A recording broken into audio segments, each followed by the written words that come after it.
दोस्तों, जय मसीह, praise the Lord. आप सभी को प्रभु यीशु मसीह के नाम में मैं पास्टर डैनियल राज स्वागत करता हूं। और साथ ही साथ ये जो ऊपर टॉपिक आपने देखा होगा, pastor Daniel Raj speaking on giving, तो मैं उसके ऊपर मैंने आपसे कहा था कि मैं बात करूंगा। मैं चाहता हूं कि इस वक्त में आप लोग इस जो टॉपिक है, अद्भुत टॉपिक है, उसके ऊपर आप लोग मुझे सुने। और साथ ही साथ जो लोग मेरे साथ जुड़ रहे हैं, मैं चाहता हूं कि आप हमारे साथ जुड़ते रहें। आपका स्वागत है। और आप सभी को पता है कि हम इस वक्त में लगातार 1 महीने से भी ज़्यादा वक्त हो गया कि हम मिशन ट्रिप पर हैं और हम ट्रैवल कर रहे हैं। कभी एमपी, कभी पंजाब, कभी जम्मू, फिर वापस अभी हरियाणा, फिर उसके बाद राजस्थान, फिर उसके बाद कर्नाटका, गुजरात, ऐसे करते करते हम जा रहे हैं। तो जो लोग मुझसे जुड़ रहे हैं, मैं आप सभी का वेलकम करना चाहता हूँ ना। एक और चीज़ मैं आपसे कहना चाहता हूँ कि इस वक्त में मैं साथ ही साथ फेसबुक पे भी, क्षमा करें, यूट्यूब पे भी मैं रिकॉर्ड कर रहा हूँ। तो मेरे पास में 2 कैमरे सेट हैं। एक आपके फेसबुक के लिए कैमरा सेट है और एक दूसरा यूट्यूब के लिए कैमरा सेट है। तो मैं कभी आपकी तरफ, कभी यूट्यूब की कैमरा की तरफ देखकर बात करूँगा, ताकि हम एट अ टाइम जो है ये दोनों काम कर सकें। जो लोग जुड़ रहे हैं, मैं आप सभी का स्वागत करता हूँ। खैर, नाम लेना मेरे लिए मुश्किल हो जाएगा कि कौन कौन जुड़ रहे हैं, बट आप सभी का मैं स्वागत करता हूँ। साथ ही साथ अगर मेरी आवाज़ और विजुअल क्लियर है तो मैं रिक्वेस्ट करता हूं कि फेसबुक वालों, आप लोग प्लीज़ नीचे टाइप करें कि आवाज़ क्लियर है और विजुअल क्लियर है, ताकि मैं यहां से बात को शुरू कर सकूं। मुझे पता है कि आप सभी जो हैं वो कोई जॉब पे है, कोई ऑफिस में है, कोई कॉलेजेस में है, कोई अपने अपने कामों में है, लेकिन ये फेसबुक पे जब अपलोड हो जाएगा तो आप लोग भी आराम से उसको देख सकते हैं। मैं चाहता हूँ कि जब हम इसको रिकॉर्ड कर रहे हैं तो आप लोग जब इसको देखते हैं, सुनते हैं, तो मैं चाहता हूं कि साथ ही साथ आप लोग इसको शेयर करें। आपका अपना जो रिस्पांस है कमेंट्स के ज़रिए आप लोग उसको दे सकते हैं। और आपको कैसा लगा ये जो टॉपिक है, आप इसके ऊपर बात कर सकते हैं। तो मुझे यूट्यूब पे भी ऑन करने दीजिए, मैं यूट्यूब को भी ऑन कर रहा हूँ। आप सभी जो इस वक्त में मुझे सुन रहे हैं, मैं पास्टर डैनियल राज हूँ और आप सभी का जो यूट्यूब पे हैं, आप मुझे देख रहे हैं, और मैं परमेश्वर का धन्यवाद देता हूं कि मैं अलग अलग टॉपिक के ऊपर, कभी फेसबुक के ऊपर, कभी यूट्यूब के ऊपर मैं बात करता हूं। और बहुत इंटरेस्टिंग टॉपिक्स मेरे होते हैं, जैसे जो है उद्धार के विषय में, गॉस्पल के विषय में, सुसमाचार के विषय में, प्रेज एंड वर्शिप के विषय में, नाचने के विषय में, म्यूज़िक के विषय में, टंग्स के विषय में, अन्य भाषा जो होता है उसके विषय में। मैं बहुत सारे सब्जेक्ट पे बात कर चुका हूँ। मुझे लगता है कम से कम 200-150 मेरे जो YouTube पे वीडियोस हैं, आप लोग उसको देखते हैं, पसंद करते हैं, मैं उसके लिए धन्यवाद देता हूँ। साथ ही साथ जो हमारे भारत से हिंदी भाषा समझते हैं, जो मुझे सुनते हैं, 14,000 के आसपास में आप लोग मेरे साथ जुड़े हुए हैं यूट्यूब में, जो सब्सक्राइब्स करे हैं। आप जो नेपाल से हैं, आप जो पाकिस्तान से हैं, आप जो मिडिल ईस्ट, दुबई कंट्री से, अरबिक कंट्री से, आप अफ्रीका से हैं, ऑस्ट्रेलिया से हैं, लंदन से कुछ लोग जुड़ रहे हैं, अभी अमेरिका से कुछ लोग जुड़े हुए हैं जो हिंदी भाषा को समझते हैं। मैं आप सभी का जो है बहुत बहुत धन्यवाद देता हूँ। लंदन जो कनाडा से हैं, वहाँ से जो लोग अभी जुड़ रहे हैं, मैं उनका भी स्वागत करता हूँ। मैं इस वक्त में 2 कैमरे लगाया हूँ, एक यूट्यूब के लिए और दूसरा फेसबुक के लिए। तो जो लोग फेसबुक पे अभी वापस आ रहे हैं, मैं आप सभी का धन्यवाद देता हूँ कि जल्दी जल्दी जुड़ते चले जाएं, ताकि आप पूरी बातें जो है वो सुन सकें। मैं एक और चीज़ आप सभी को कहना चाहता हूँ कि यूट्यूब पे मैं यूट्यूब पे जब वीडियोस बनाता हूँ, जो यूट्यूब के जो सब्सक्राइबर्स हैं, मैं आपसे कहना चाहता हूँ कि मैं वीडियोस को बनाकर पैसे नहीं कमाता। मतलब मुझे यूट्यूब कंपनी जो है वो पैसे नहीं देती है, मैं ये फ्री करता हूँ। मतलब मैंने लिंकअप नहीं किया हुआ है। यूट्यूब के जितने भी मेरे वीडियोस हैं, मैंने लिंकअप नहीं किया हुआ है। तो आप लोग ऐसा नहीं सोचना कि मैं इसलिए वीडियोस ज़्यादा बना रहा हूँ ताकि मुझे पैसे मिलते हैं। तो मैं क्लियर कर देता हूँ कि मुझे पैसे नहीं मिलते। हाँ, मेरे गाने से कुछ लोग पैसे कमा रहे हैं, मैं उनका नाम नहीं लूँगा, उनको बनाने दीजिए, कमाने दीजिए, लेकिन कम से कम मैं आपके नॉलेज के लिए बता दूँ कि मैं यूट्यूब से पैसे नहीं कमाता हूँ, या मैं वैसे वाला काम नहीं करता हूँ। काफ़ी लोग जुड़ गए हैं फेसबुक पे, मैं आप सभी का स्वागत करता हूँ।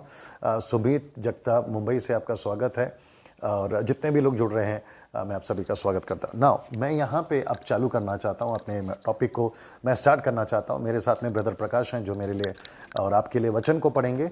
और मैं जो भी बात करूँगा सब बाइबल से बात करूँगा, वचन से बात करूँगा, कॉन्टेक्स्ट में बात करूँगा, और आउट ऑफ कॉन्टेक्स्ट हम कुछ भी बात नहीं करेंगे। तो मैं वापस कहना चाहता हूँ कि जो लोग फेसबुक पे हैं, अगर आपको मेरी आवाज़ क्लियर आ रही है तो प्लीज़ नीचे टाइप करते चले जाएँ, कि या थंब का जो सिंबल है वो देते चले जाएं, ताकि मुझे पता चले कि सब कुछ ठीक चल रहा है। चलिए अपने विषय को शुरू करते हैं। मैं वापस कहना चाहता हूँ यूट्यूब वालों, आप सभी जब मुझे सुनते हैं, आप शेयर करें, कमेंट्स करें, आपको जैसा ठीक लगता है वैसे आप लोग कर सकते हैं। आपका स्वागत है ना। सबसे पहले जो YouTube सब्सक्राइबर्स हैं या जो देख रहे होंगे अभी, आपने ऊपर देखा होगा जब आपने इसको ऑन किया होगा, ऊपर लिखा है कि pastor Daniel Raj speaking on giving, देने के विषय में हम जो है उसके ऊपर बात करना चाहते हैं ना। मैं इस टॉपिक के ऊपर क्यों बात करना चाहता हूँ, पहला प्रश्न ये है जो फेसबुक पे है, यूट्यूब पे है, मैं उनसे कहना चाहता हूँ कि मैं इस टॉपिक के ऊपर क्यों बात करना चाहता हूँ ना। बड़े ध्यान से सुनिएगा, मैं आपको बताता हूँ उसकी वजह क्या है। Yes, Ravi Rajmane high pastor बोल रहे हैं, आपका स्वागत है।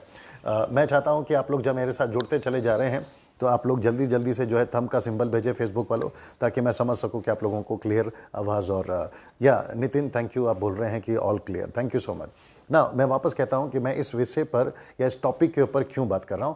आपको अगर थोड़ा सा एहसास होगा फेसबुक पर, यूट्यूब पर, टीवी जो एवेंजलिस्ट हैं उसके ऊपर, जो बड़े बड़े क्रूसेड्स होते हैं उसके ऊपर, जो चर्चेस में मीटिंग होती है उसके ऊपर, और जो हॉल्स में कॉन्सर्ट्स होते हैं, कन्वेंशंस होते हैं, या फिर उनकी जो रिवाइवल मीटिंग्स होती हैं, आपने देखा होगा यूट्यूब वालों, फेसबुक वालों, आप मेरी बात को समझ जाओगे कि 90% कितना, 90%, 90% जो है देखा गया है, नॉट 10% ना, 90%। 10% ऐसे कुछ लोग हैं जो उसके ऊपर बात ज़्यादा नहीं करते, बिकॉज उनको पता है कि वो क्या कर रहे हैं, ठीक है ना, और वो वचन पे चल रहे हैं। लेकिन 90% देखा गया है कि देने के ऊपर बहुत सारे वचन को आउट ऑफ कॉन्टेक्स्ट में जाके उसको जो है पुलपिट से या मंच से बोला जाता है, जो कि वचन का कॉन्टेक्स्ट में वो नहीं होता है। मैं कुछ कुछ चीज़ें रखता चला जाऊंगा, और मुझे फिर बहुत सारे लोग पूछते भी हैं कि ताइथ के बारे में, यानी दशमांश के बारे में आपका क्या कहना है, ऑफरिंग के बारे में आपका क्या कहना है, मुझे लोग पूछते हैं। फिर मैं उनको अपना जो काउंसलिंग करना होता है वो तो मैं करता हूँ, बट मुझे ये पता चला है कि इसको अगर हमने यूट्यूब और फेसबुक वालों के लिए बनाया तो मैं समझता हूँ कि बहुत ईजी हो जाएगा, ताकि वो समझ सके। मेरी कोशिश है जब हम वीडियो बनाते हैं फेसबुक के लिए या यूट्यूब के लिए, तो हम ये कोशिश करते हैं कि हम किसी को नीचे नहीं गिराएं, किसी को जो है बदनाम नहीं करें, लेकिन हम ये भी कोशिश करते हैं कि प्रभु का नाम बदनाम ना हो और प्रभु का राज्य को हम कोई बाहर वाले खराब ना बोलें।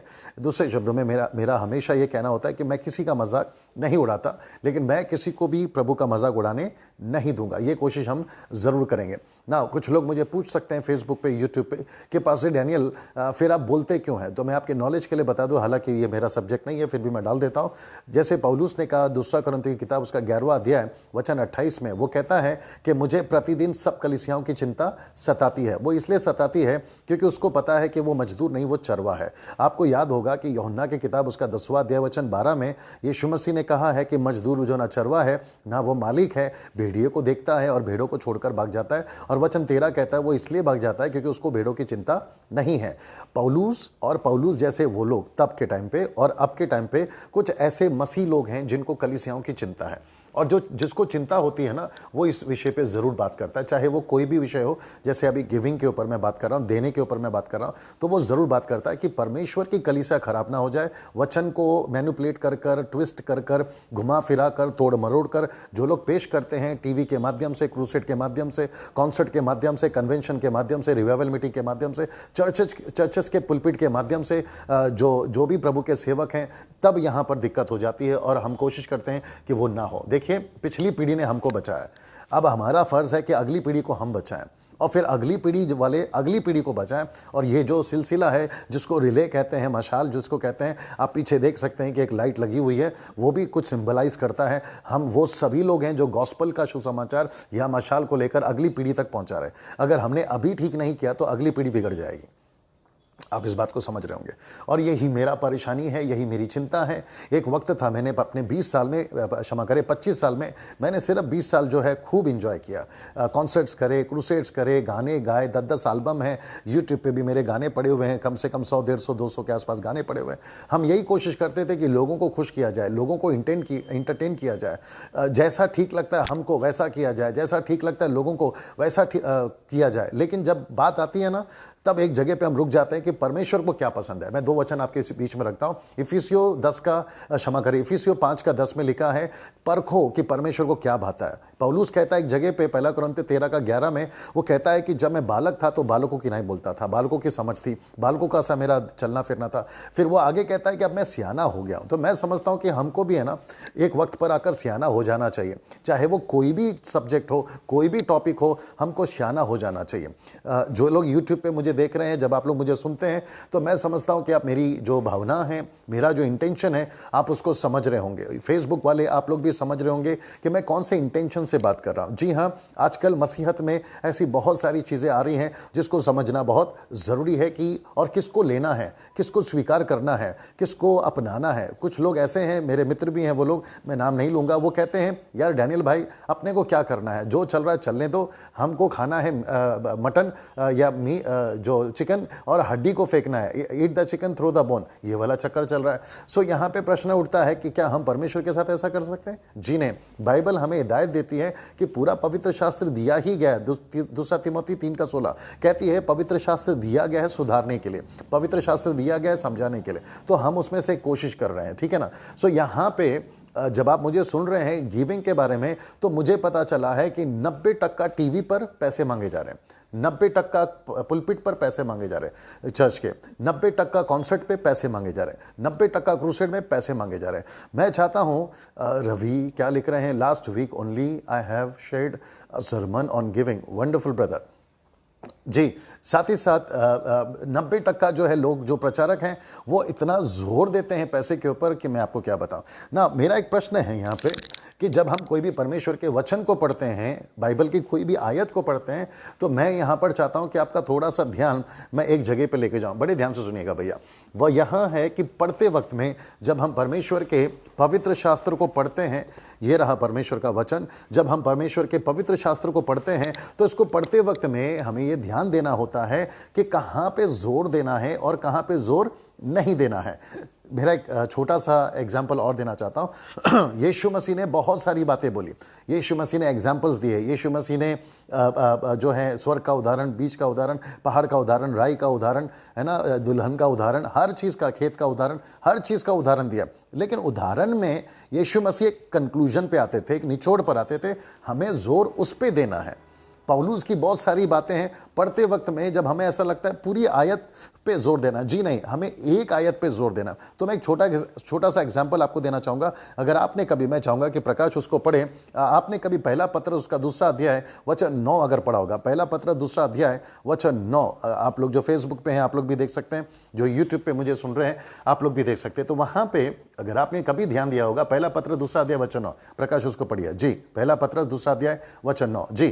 पर तुम हाँ, एक चुना हुआ वंश, हाँ, और राज पदाधिकारी, ओके, याजकों का लिखा है समाज, कि तुम एक चुना हुआ वंश, राजपदधारी, याजकों का समाज और पवित्र लोग हो। आगे बढ़िए। और परमेश्वर की नीज प्रजा। ये 3-4 जो पॉइंट्स हैं यहाँ पे, मैं समझता हूं कि ऐसा लगता है कि इस पे जोर देना है। चुना हुआ वंश, याजकों का समाज, पवित्र लोग, परमेश्वर की नीच प्रजा, इसके ऊपर ऐसा लगता है कि इसी के ऊपर फोकस करना चाहिए, और लोग देते भी हैं ना। अगला लाइन पढ़िए, फिर जोर किस पे देना, देखिए, पढ़िए आगे वाला। इसलिए जिसने तुम्हें अंधकार से हाँ, अपनी अद्भुत ज्योति में बुलाया है, जी, उसके गुण प्रकट। ये देखिए, ये जो लास्ट का लाइन है ना, उसके गुण प्रकट करो। तो हम चुने हुए वंश हैं, गलत नहीं है, लेकिन गुण कहाँ है? हम प्रजा हैं, लेकिन गुण कहाँ है? हम पवित्र लोग हैं, गुण कहाँ है? हम परमेश्वर के याजक हैं, गुण कहाँ है? We are royal priesthood, we are kings, we are prophets, we are chosen generation. But वो वचन लास्ट का बॉटम लाइन कहता है कि उसके गुण कहाँ हैं, उसके फ्रूट्स कहाँ हैं, तो इस पर जोर देना। वैसे ही बाइबल को पढ़ते वक्त में गॉस्पल है, वर्शिप है, गिविंग है, बैप्टिज्म है, मेकिंग डिसाइपल्स है, प्लांटिंग चर्चेस हैं, ये सबके ऊपर सब्जेक्ट है, एक एक सब्जेक्ट है। लेकिन इन सबको पढ़ते वक्त में हमें जोर किस पे देना है? On what line, on what word we have to emphasise, उस पे जोर देना बहुत जरूरी है। तो क्या हो रहा है कि जिस पे जोर देना है उस पे जोर नहीं दे रहे हैं, और जिस पे जोर नहीं देना है उस पे जोर दे रहे हैं। जिस पे एम्फेसाइज करना है उस पे एम्फेसाइज नहीं कर रहे हैं, और जिस पे एम्फेसाइज नहीं करना है ज्यादा उस पे किया जा रहा है। तो फिर यहां पर मेरी समस्या है ना। बात को थोड़ा सा आगे बढ़ाते हैं, और मैं चाहता हूं कि जैसे आप लोग सुन रहे हैं, बहुत सारे लोग फीडबैक दे रहे हैं, मैं उसके लिए आप सभी का अप्रिशिएट करता हूं ना। मैं वापस कहना चाहता हूं कि मैं किसी का मजाक नहीं उड़ाता, लेकिन मैं किसी को प्रभु का मजाक उड़ाने भी नहीं दूंगा। हम किसी को नीचे नहीं गिराते, लेकिन परमेश्वर को भी हमको अगर नीचे गिराता है, चाहे वो अपने कार्य से, एक्ट से, वो मजाक भी हम करने नहीं देंगे ना। यहां पे मैं चाहता हूं कि अब आपको ये चीज तो समझ में आ गई होगी, मैं समझता हूं कि जोर किस पे देना है। मैं रिपीट कर देता हूं कि जोर किस पे देना है, पढ़ते वक्त में आपको जोर किस पे देना है ना। वापस आते हैं अपने सब्जेक्ट के ऊपर। कुछ चीजें मैं आपके बीच में पहले रख देता हूं, इसके पहले कि मैं गिविंग के ऊपर बात करूं। मैं चाहता हूं कि मत्ती की किताब उसका 5वां अध्याय वचन 19 को प्रकाश पड़ेगा। मत्ती की किताब मैथ्यू चैप्टर 5 वर्स 19। अब यहां से हमारी जो टीचिंग है वो शुरू होती है, जो है टॉपिक के ऊपर मैं बात कर रहा हूं। बिल्कुल ध्यान से सुनिएगा। अगर आपके पास बाइबल है तो आप लोग भी उसको निकालिएगा, ठीक है। जो रविंद्र हैं वो कहते हैं God gift to you. Thank you भैया। पढ़िए ब्रदर, मत्ती 5:19। इसलिए जो कोई इन छोटी सी छोटी आज्ञाओं में से जी किसी एक को तोड़े जी और वैसे ही लोगों को सिखाए, वह स्वर्ग के राज्य में सबसे छोटा कहलाएगा। ओके, नाउ फर्स्ट लाइन को वापस पढ़िए। इसलिए जी जो कोई इन छोटी सी छोटी आज्ञाओं में से जी किसी को तोड़े हाँ और ऐसे ही दूसरे को सिखाए, हाँ तो वो स्वर्ग के राज्य में सबसे छोटा कहलाएगा। ओके, नाउ यहां पे बड़े ध्यान से सुनिएगा। यीशु कहते हैं छोटी सी छोटी आज्ञा, मतलब आज्ञा के ऊपर अभी आपको जोर देना है। यीशु की शिक्षा, आज्ञा, कमांड्स, उसके ऊपर आपका जोर देना है। कहता है कि अगर वो सीखता है और वैसे ही सिखाता है, और वो छोटा करके सिखाता है, तोड़ मरोड़ के सिखाता है, तो वचन कहता है, यीशु कहता है कि वो स्वर्ग के राज्य में छोटा कहला जाएगा। तो इसका मतलब है कि यीशु मसीह का फोकस तब से लेकर अब तक, पवित्र आत्मा का भी यही फोकस है कि जब हम सीखते हैं, नंबर 1, दूसरा जब हम सिखाते हैं, आई विल रिपीट अगेन, जब हम सीखते हैं और जब हम सिखाते हैं, तो सबसे ज्यादा जोर देना है खुद के लिए भी, दूसरों के लिए, कि हम क्या सीख रहे हैं और हम क्या सिखा रहे हैं। मैं रिपीट करता हूं, हम क्या सीख रहे हैं और वचन से हम क्या सिखा रहे हैं। मैं रिपीट कर देता हूं, कॉन्टेक्स्ट में सीखना है और कॉन्टेक्स्ट में सिखाना है। कई लोग क्या करते हैं, एक वचन को उठाते हैं, उसका कॉन्टेक्स्ट नहीं देखते। कॉन्टेक्स्ट का मतलब है आपको संदर्भ देखना है, ऊपर नीचे आगे पीछे, किसको लिखा, कब लिखा, क्यों लिखा, कैसे लिखा, टोन क्या था, शैली क्या थी। जो लिख रहा है वो तो केवल शब्द लिख रहा है, लेकिन जो लिखवा रहा है उसका टोन कैसा था। ये सारी चीजें हमें समझना बहुत जरूरी है। अगर हम कॉन्टेक्स्ट में नहीं पढ़ेंगे कोई भी चीज को तो फिर दिक्कत हो जाएगी। मैं कम से कम 2-3 साल से ये चीज पे ज्यादा जोर दे रहा हूं। कोई भी प्रचारक हो, नेशनल हो या इंटरनेशनल हो, हमारे भारत का हो या विदेश का हो, अफ्रीका का हो या अमेरिका का हो, इंग्लिश प्रीचर हो या हिंदी प्रीचर हो, तमिलियन हो या तेलुगु हो, मलयाली हो, मराठी हो, कोई भी भाषा का प्रीचर हो, मैं उन सभी को रिक्वेस्ट करना चाहता हूं, एक बड़े भाई की या एक छोटे भाई की हैसियत से, या एक मित्र के हैसियत से, या परमेश्वर का संतान होने की हैसियत से, या उसके अधिकारी में चलने के हैसियत से जो उसने मुझे सेवा दी है, मैं आप सभी को रिक्वेस्ट करना चाहता हूं कि वचन को पढ़ते वक्त में आपको ध्यान देना बहुत जरूरी है कि कॉन्टेक्स्ट क्या है। आपको उसको समझना बहुत जरूरी होगा कि क्यों लिखा है, कब लिखा है, किसको लिखा है। Got the point. नाउ मैं वापस चाहता हूं कि यीशु मसीह ने ऐसा क्यों कहा पहाड़ी उपदेश में, अपने 12 चेलों से बात करते वक्त में उसने कहा कि तुम कुछ भी गलत नहीं सीखना है और कुछ भी गलत नहीं सिखाना है और वचन को तोड़ मरोड़ कर पेश नहीं करना है, नहीं तो तुम स्वर्ग के राज्य में छोटे कहलाओगे। या प्रकाशित वाक्य में नहीं जाऊंगा जहां 22 का 17, 18, 19 में लिखा है, ना तो वचन में से कुछ निकालना है और ना वचन में कुछ जोड़ना है। जैसा है वैसा लोगों को सिखाना बहुत जरूरी है। करण, थैंक यू सो मच जो आप अप्रिशिएट कर रहे हैं। साथ ही साथ मैं चाहता हूं जो यूट्यूब और फेसबुक पे सुन रहे हैं, मैं चाहता हूं कि एक और वचन को पढ़ेंगे जो कि बहुत इंपॉर्टेंट है। वचन को कैसे इस्तेमाल करना है। आपका 2 तिमोथी उसका 2 अध्याय वचन 15, 2 तिमोथी 2 अध्याय वचन 15, 2 तिमोथी चैप्टर 2 वर्स 15। आइए सुनिए।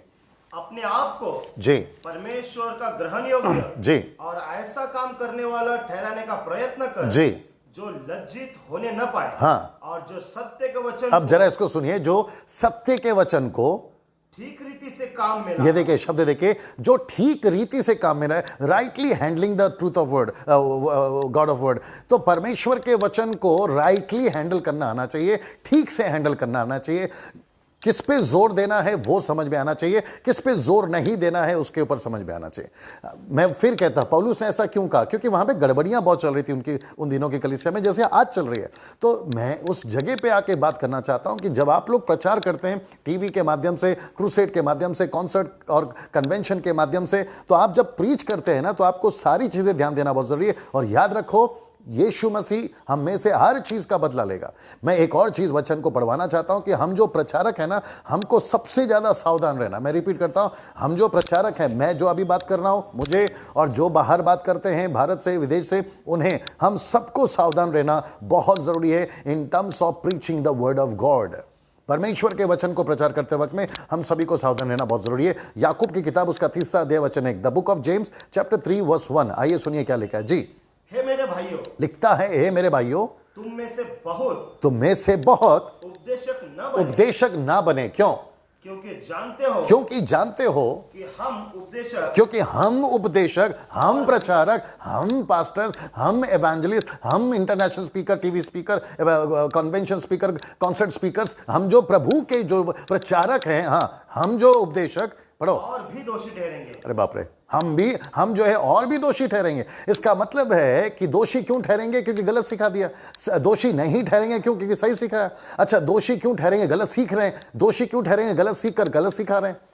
ये सारी चीजें समझना बहुत जरूरी है। मैं हमेशा अपने प्रचार में कहता हूं, शायद आप लोगों ने सुना भी होगा, कि मूर्ति पूजक, शराबी, व्यभिचारी, चोरी, कत्ल करने वाला नरक में जाएगा। ये तो कोई दो राय की बात नहीं है। जो यीशु मसीह में नहीं है वो पक्का नरक में जाएगा। लेकिन कितनी शर्म की बात हो जाएगी, कितने बड़े मजाक की बात हो जाएगी, कितना बड़ा दुख का बात हो जाएगा जब न्याय के दिन आप और मैं खड़े रहेंगे और प्रभु कहेगा कि शाबाश बेटा, दारू तो नहीं पिया, शाबाश बेटा, मूर्ति पूजा तो नहीं किया, शाबाश बेटा, कत्ल भी नहीं किया, गलत काम भी नहीं किया, लेकिन तू एक जगह पे फंस गया, और वो यह है कि तूने मेरे वचन को, अपने लोगों को जो तुझे दिए गए थे, तूने सही नहीं सिखाया।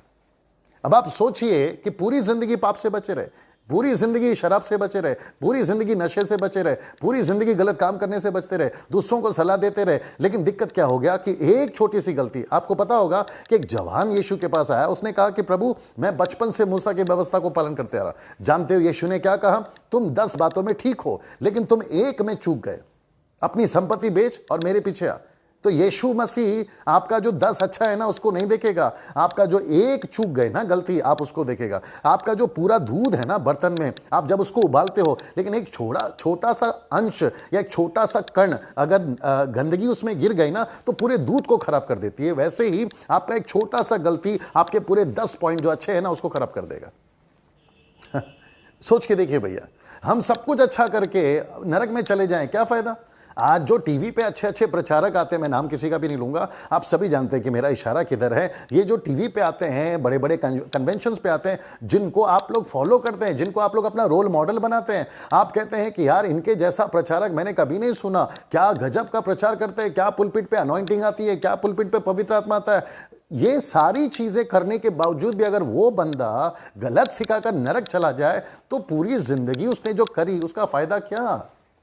इसलिए याकूब कहता है, जेम्स कहता है 3 का 1 to 2 में कहता है कि हम प्रचारक सबसे ज्यादा दोषी ठहरेंगे। क्यों? क्योंकि मत्ती 5 का 19 में मैंने पढ़ा दिया कि गलत सिखा दिए, गलत सीख गए, गलत सिखा दिया। एक एक आज्ञाओं को लेकर चलना था, गलत सिखा दिया। मेरे दिमाग में मूसा मुझे याद आता है, बेचारा सब कुछ लेकर चला, पूरे 40 साल जंगल में लेकर चला, क्या नहीं किया। आपका इब्रानी किताब उसका 11 का 25-26 कहता है, उसने राजा की बेटा बनने से इनकार कर परमेश्वर के राज्य के लिए दुख उठाना उत्तम समझा, और जंगल में उसने अपने आप को त्याग दिया, सब कुछ दे दिया। लेकिन हुआ क्या? सारी दुनिया को कहा कि हम कनान जा रहे हैं, इजरायलियों को, 6 लाख लोगों को सुबह शाम एक ही पूछते थे, मूसा जी हम कहां जा रहे हैं, मूसा जी हम कहां जा रहे हैं? बोला कनान, कनान, कनान, कनान, प्रतिज्ञा का देश। लेकिन देखिए ना, बेचारा खुद ही नहीं गया। वैसे ही कहीं आज हमसे ना हो जाए कि आज हम पूरी दुनिया को कह रहे हैं, पूरे भारत को कह रहे हैं हम स्वर्ग में जाएंगे, हम स्वर्ग में जाएंगे, लेकिन पता चला कि सब चले गए लेकिन हम ही नहीं गए प्रचारक। तो यहां पे गड़बड़ हो जाएगा। हम जो वचन को मैनिपुलेट करके, ट्विस्ट करके अगर सिखाना शुरू करेंगे, जो मुंबई के प्रचारक हैं, मैं उनसे कहना चाहता हूं, मैं किसी का नाम नहीं लूंगा, मैं उन सबको जानता हूं और आप भी मुझे जानते हैं, मैं आपके बीच में उठा बैठा हूं, मैं आपके बीच में काम कर चुका हूं, मैं आपके साथ में गाता था, मैं आपके साथ में पुलपिट शेयर करता था, मैं मुंबई के सभी लोगों से, नागपुर के सभी लोगों से, पुणे के सभी लोगों से, बेंगलोर के सभी लोगों से, आपका आंध्र प्रदेश, तमिलनाडु और फिर यहाँ गुजरात और फिर आपका महाराष्ट्र के जितने लोग हैं और भारत के बाहर जितने लोग हैं, मैं उन सभी को कहना चाहता हूं कि हम सबके साथ खेल सकते हैं, हम लोगों के साथ खेल सकते हैं, हम आग के साथ खेल सकते हैं, बिजली के साथ खेल सकते हैं, लेकिन हम परमेश्वर के साथ में नहीं खेल सकते। हमें सीरियस होना होगा। आप समझ रहे हैं मेरी बात को? आपको पता है पहला तिमोथी 3:1 पढ़िए भैया, नॉट एक पूरा, पहला तिमोथी 3 का 3रा अध्याय को अगर आप पूरा पढ़ोगे ना तो वहां पर लिखा है कि जो अध्यक्ष होना चाहते हैं वो गंभीर होना चाहिए। हालांकि मेरा सब्जेक्ट नहीं है, बीच में आ गया। कहता है कि हम सेवकों को गंभीर होना बहुत जरूरी है। अगर हम सेवक गंभीर नहीं होंगे तो दिक्कत हो जाएगी। वचन मुझे यीशु का और एक भी याद आता है कि जो आगे हैं वो पीछे हो जाएंगे, जो पीछे हैं वो आगे हो जाएंगे। हम आगे थे, आप आगे थे, हम आपको फॉलो करते थे, लेकिन जब मुझे पता चला कि कुछ गड़बड़ियां हो रही है तो मुझे ये लगा ये गड़बड़ियों को अगर हमने अभी नज़रअंदाज कर दिया तो आगे जाके अगली पीढ़ी को, जनरेशन को तकलीफ हो जाएगी।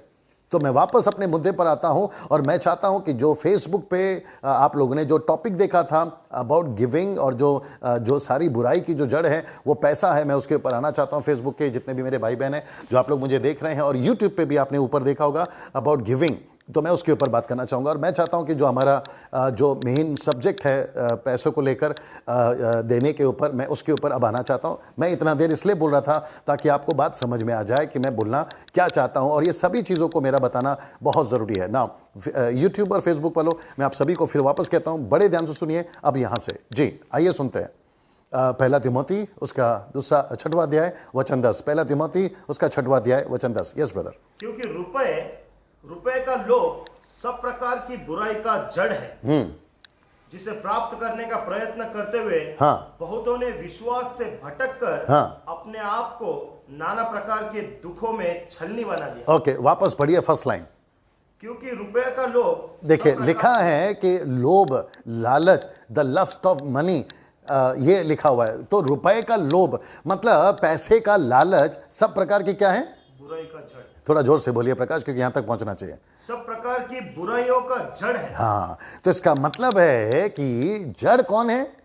बुराई का जड़ कौन है? देखिए बुराई अलग है, जड़ अलग है। मैं रिपीट करता हूं, बुराई को जड़ नहीं बोला है, बुराई का एक जड़ है। तो बुराई का जड़ कौन है? पैसा। मैं रिपीट करता हूं, जो रूट है ना बुराई का वो कौन है? पैसा। पैसा मतलब पैसा गलत नहीं है, फेसबुक यूट्यूब वालों, पैसा गलत नहीं है, शब्द को देख लीजिए, लिखा है पैसे का लालच। पैसा तो मुझे भी चाहिए, आपको भी चाहिए, लेकिन कुछ लोगों के लिए पैसा जो है जब लालच बन जाता है तब वहां पर दिक्कत हो जाती है। तो यहां पर जब आप वचन को पढ़ रहे हैं तो आपको पता चल जाता है कि पौलुस कहने की कोशिश कर रहा है कि सारी बुराई का जड़, याद रखिए सारी बुराई का जड़। फर्स्ट लाइन वापस पढ़ना। क्योंकि रुपए का लोभ सब प्रकार की बुराई का जड़ है। मेरा मैं जो ट्रांसलेशन पढ़ता हूं वो वहां पर लिखा है कि सारी बुराई का जड़। आप पाप में गिरते हैं उसका पैसा, उसका कारण पैसा का लालच है। आप प्रभु से दूर जाते हैं उसका कारण पैसा है। आप बाइबल नहीं पढ़ते उसका कारण पैसा है। प्रार्थना में नहीं बैठ पा रहे उसका कारण पैसा है। आपने पास्टर के अधीन नहीं है उसका कारण पैसा है। आप मिनिस्ट्री से दूर हो गए उसका कारण पैसा है। आप पाप में गिर गए, पाप के चलते बीमारी में गिर गए, आपकी मृत्यु तक हो गई, किडनी के फेल हो गई, हार्ट फेल हो गया, आपको रोग लग गया, आप पूरी तरह से रोड पर आ गए, गरीब बन गए, उसका सारा कसूर जो है, उसकी जो रूट है, जड़, वो पैसा है, पैसे का लालच। जो YouTube पे मुझे सुन रहे होंगे अभी, मैं आप सभी को कहना चाहता हूं कि मुझे जब सुन रहे हैं आप, और फेसबुक पे जब आप मुझे सुन रहे हैं, मैं आपसे पूछना चाहता हूं कि आज आपका ज़मीर, आपका कॉन्शियस, आपका विवेक आपको क्या बोल रहा है? क्या आपने किसी को ठगा है पैसे के लिए? क्या आपने किसी को चीट किया है पैसे के लिए? क्या आपने किसी से झूठ बोला है पैसे के लिए? क्या आपने किसी को धोखा दिया है पैसे के लिए? पार्टनर ने पार्टनर को, दोस्त ने दोस्त को, भाई ने भाई को, बच्चों ने माँ बाप को, माँ बाप ने बच्चों को। आप समझ रहे हैं? ये सारा का सारा जो जड़ है ना वो पैसा है। पौलुस कहता है, वचन कहता है, याद रखिए। इसलिए टीवी में एवेंजलिस्ट आप लोग सुनिए, क्रूसेड एवेंजलिस्ट आप लोग सुनिए, बड़े बड़े जो प्रभु के दास हैं देश में विदेश में, आप लोग सुनिए। आप सब कुछ अच्छा कर रहे हैं, लेकिन कहीं ना कहीं आपको यह ध्यान देना होगा कि मैं पैसे के मामले में कैसा हूं। मैं 2-3 एग्जाम्पल आपके बीच में रखने जा रहा हूं। आपको याद होगा कि एलिया के बाद में आया था एलीशा, एलीशा के बाद में तीसरा नंबर लगने वाला था, उसका नाम है गहीजी। आपको याद होगा कि जब नामान राजा सेनापति का जब कोड निकल गया तो उसने परमेश्वर के दास एलीशा के पास में रुपए की थैली लाई, उसमें सोना था, चांदी था, बहुत कुछ था। एलीशा ने कहा मुझे आपका पैसा नहीं चाहिए और वो चला गया। ये पीछे गेहजी दौड़कर पता है क्या बोला, उसने झूठ बोला। तो उसका रूट कौन सा है, बुराई का रूट कौन है, पैसा। वो पीछे दौड़ा और कहा कि एलीशा ने वापस मंगाया, आप ये पैसा मुझे दे दीजिए। और बेचारा नामान जो था उसने कहा कि ठीक है, शायद एलीशा को वापस चाहिए होगा, और उसने बिना पूछे उसको पैसे दे दिए। लेकिन वो पैसे को लेकर उसने जमीन पे गाड़ा, और ये सारी बातें परमेश्वर ने एलीशा को मानो साफ पिक्चर के द्वारा उसको दिखाया। तो इसका मतलब है कि नामान के साथ में क्या हुआ जानना चाहोगे आप? नामान के साथ में जो क्षमा करे, गेहजी के साथ में क्या हुआ जानना चाहोगे? नामान का जो कोड था ना, ता उम्र, मैं रिपीट करता हूं, कौन सी उम्र? ता उम्र। ता उम्र मतलब जब तक वो मरा नहीं, उसका कोड, नामान का कोड गेहजी के ऊपर बना रहा। और फिर गेहजी एलीशा से दूर होकर कहाँ गया, कहाँ पाया गया मालूम है? नामान राजा की डेवड़ी पर, यानी सीढ़ियों पर वो एलीशा की कहानी सुनाता रहता था, ऐसा वचन कहता है ना। प्रश्न यहां पर यह उठता है, क्या गेहजी ने नाश किया, या किसी शत्रु ने नाश किया, या बीमारी ने नाश किया, या फिर एलीशा ने नाश किया? गेहजी को किसने नाश किया? पैसे के लालच ने। यह हमें समझना बहुत जरूरी है सर, है ना। हम कहते हैं कि मैं तो दारू नहीं पीता, मुझे कौन नाश करेगा, मैं तो पाप नहीं करता, मुझे कौन नाश करेगा। लेकिन याद रखिए, आप ही के पॉकेट में पड़ा हुआ पैसा, आपके दिमाग में पड़ा हुआ पैसा। मुझे यीशु की बड़ी बातें बड़ी अच्छी लगती है। पहाड़ी उपदेश में यीशु मसीह ने कहा, मत्ती की किताब उसका 6वां अध्याय वचन 21 में पढ़ना नहीं, वहां पर लिखा है, मैं पढ़ने के लिए मना इसलिए करता हूं क्योंकि बीच में यूट्यूब पे किसी ने मेरे को पूछा कि आप बाइबल को पढ़ने से मना क्यों करते हैं। मेरे भाई, मेरी बहन, मेरे दोस्तों, अगर मैं एक एक वचन बोलता हूं जो पवित्र आत्मा डालता है, अगर मैं एक एक पढ़ाता जाऊंगा ना, तो लेंथ जो है ना वीडियो की काफी लंबी हो जाएगी। तो ये एक होमवर्क आपका है, मैं रेफरेंस देता हूं, खाली आपको पढ़ना है। अच्छा, एक भाई ने मुझे ये भी पूछा कि पास्टर डैनियल आप नीचे वचन क्यों नहीं डालते? तो मेरे पास में वैसे ही अभी तक कोई भी जो सिस्टम है वो अपडेट नहीं हुए, जो लैपटॉप के माध्यम से होता है या पीसी के माध्यम से होता है। मैं जो भी वीडियोस बनाता हूँ वो मोबाइल पे बनाता हूँ, आप लोग जो भी देख रहे हैं, ठीक है ना। सो वो अलग टॉपिक है। मैं वापस आता हूँ, तो गेहजी को नाश किसने किया? पैसे ने। जब आप मुझे सुन रहे हैं तो आपका ज़मीर आज आपको क्या बोल रहा है? मैं वापस कहना चाहता हूं, आप जितने भी टीवी पे, पुलपिट पे, चर्च के पुलपिट पे, मीटिंग्स में, कॉन्सर्ट्स में, कन्वेंशंस में आप जब पैसे मांगते हैं, तो आपका जो ज़मीर है ना, ये आपको दोषी देना चाहिए कि तुम पैसे क्यों मांग रहे हो, तुम बेचारी भोली भाली पब्लिक को क्यों लूट रहे हो। यीशु मसीह के नाम पर, यीशु मसीह के क्या कहते हैं, वचन के सपोर्ट में लेकर आप हमारे परमेश्वर के लोगों को लूट क्यों रहे हो? मेरे पास में बहुत वचन है भैया, मैं अगर एक एक वचन पढ़वाता चला जाऊंगा तो लेंथ बहुत, ये जो लेंथ है ना, ये बहुत लंबा हो जाएगा। आप समझ रहे हैं मेरी बात को? लेकिन एक वचन पढ़वाता हूं कि आप लूट कैसे रहे। मुझे याद आ रहा है, अगर वही होगा तो आइए पढ़ते हैं। यिर्मयाह की किताब उसका 5वां अध्याय वचन 25 से पढ़ना। यिर्मयाह की किताब उसका 5वां अध्याय वचन 25 से, आइए देखते क्या लिखा है। आई होप सो वही होना चाहिए। और मैं साथ ही साथ फिर से फेसबुक वालों का स्वागत करता हूं, जो लोग आप मुझे देख रहे हैं, आप सभी का स्वागत है। थैंक यू सो मच, जो लोग जुड़ते जा रहे हैं, काफी लोग जुड़ते जा रहे हैं जी। परंतु तुम्हारे अधर्म के कामों के ही कारण, यिर्मयाह की किताब 5:25 है। 5:25 जी पढ़िए जी। परंतु तुम्हारे अधर्म के कामों के ही कारण वे रुक गए। तुम्हारे पापों के कारण ही तुम्हारी भलाई नहीं होती। मेरी प्रजा में दुष्ट लोग पाए जाते हैं। अब जरा ध्यान से सुनिएगा, मेरी प्रजा में दुष्ट लोग पाए जाते हैं। थोड़ा नजदीक आके पढ़िए प्लीज। हाँ जी, मेरी प्रजा में दुष्ट लोग पाए जाते हैं। आगे, जैसे चिड़ी मार ताक में रहते हैं, जैसे चिड़िया मार या चिड़ी मार, जो चिड़िया को जाल डाल के बताते हैं, जैसे ताक में रहते हैं, खोज में रहते हैं, वैसे ही वे भी घात लगाते हैं। वैसे ही वे भी कौन? हम जैसे प्रचारक, हम जैसे बाइबल टीचर, हम जैसे एवेंजलिस्ट, हम जैसे वर्शिपर्स, हम जैसे जो प्रभु के लोगों को लूटते हैं, वैसे वे भी। आगे पढ़ो प्रकाश। फंदा लगाकर, वो जाल लगाकर, फंदा लगाकर मनुष्यों को अपने वश में कर लेते हैं। एक मिनट यहां पे रुक जाइए और अपनी उंगली रख लो जहां से आपको आगे पढ़ना है। वो वश में कर लेते हैं। मैं आपको सच बता रहा हूं, मैं ऐसी मीटिंग में जब जाता था, हालांकि आजकल नहीं जाता हूं, तब जाता था, वहां पे वचन को लेकर इतना क्या कहते हैं ना, लोगों को इमोशनल कर देते थे कि बेचारी जो महिलाएं हैं अपना मंगलसूत्र, गले का कानों का झुमका और अपने चेन्स, ब्रेसलेट्स, ये सब उतार कर देते थे। और प्रचारक जो पुलपिट पे खड़ा होकर जब वो बोलता था, हमारे भारत की बात हो रही है, याद रखिएगा, वो इतना इमोशनल कर देते थे बेचारी महिलाओं को, पुरुषों को, कि वो मजबूर हो जाते थे देने के लिए। और लिखा है कि वो उनको वश में कर लेते थे। आगे सुनिए भैया। जैसे पिंजरा चिड़ियों से भरा है, जैसे पिंजरा चिड़ियों से भरा है, वैसे ही उनके घर किससे भरे हैं? छल से भरे हैं।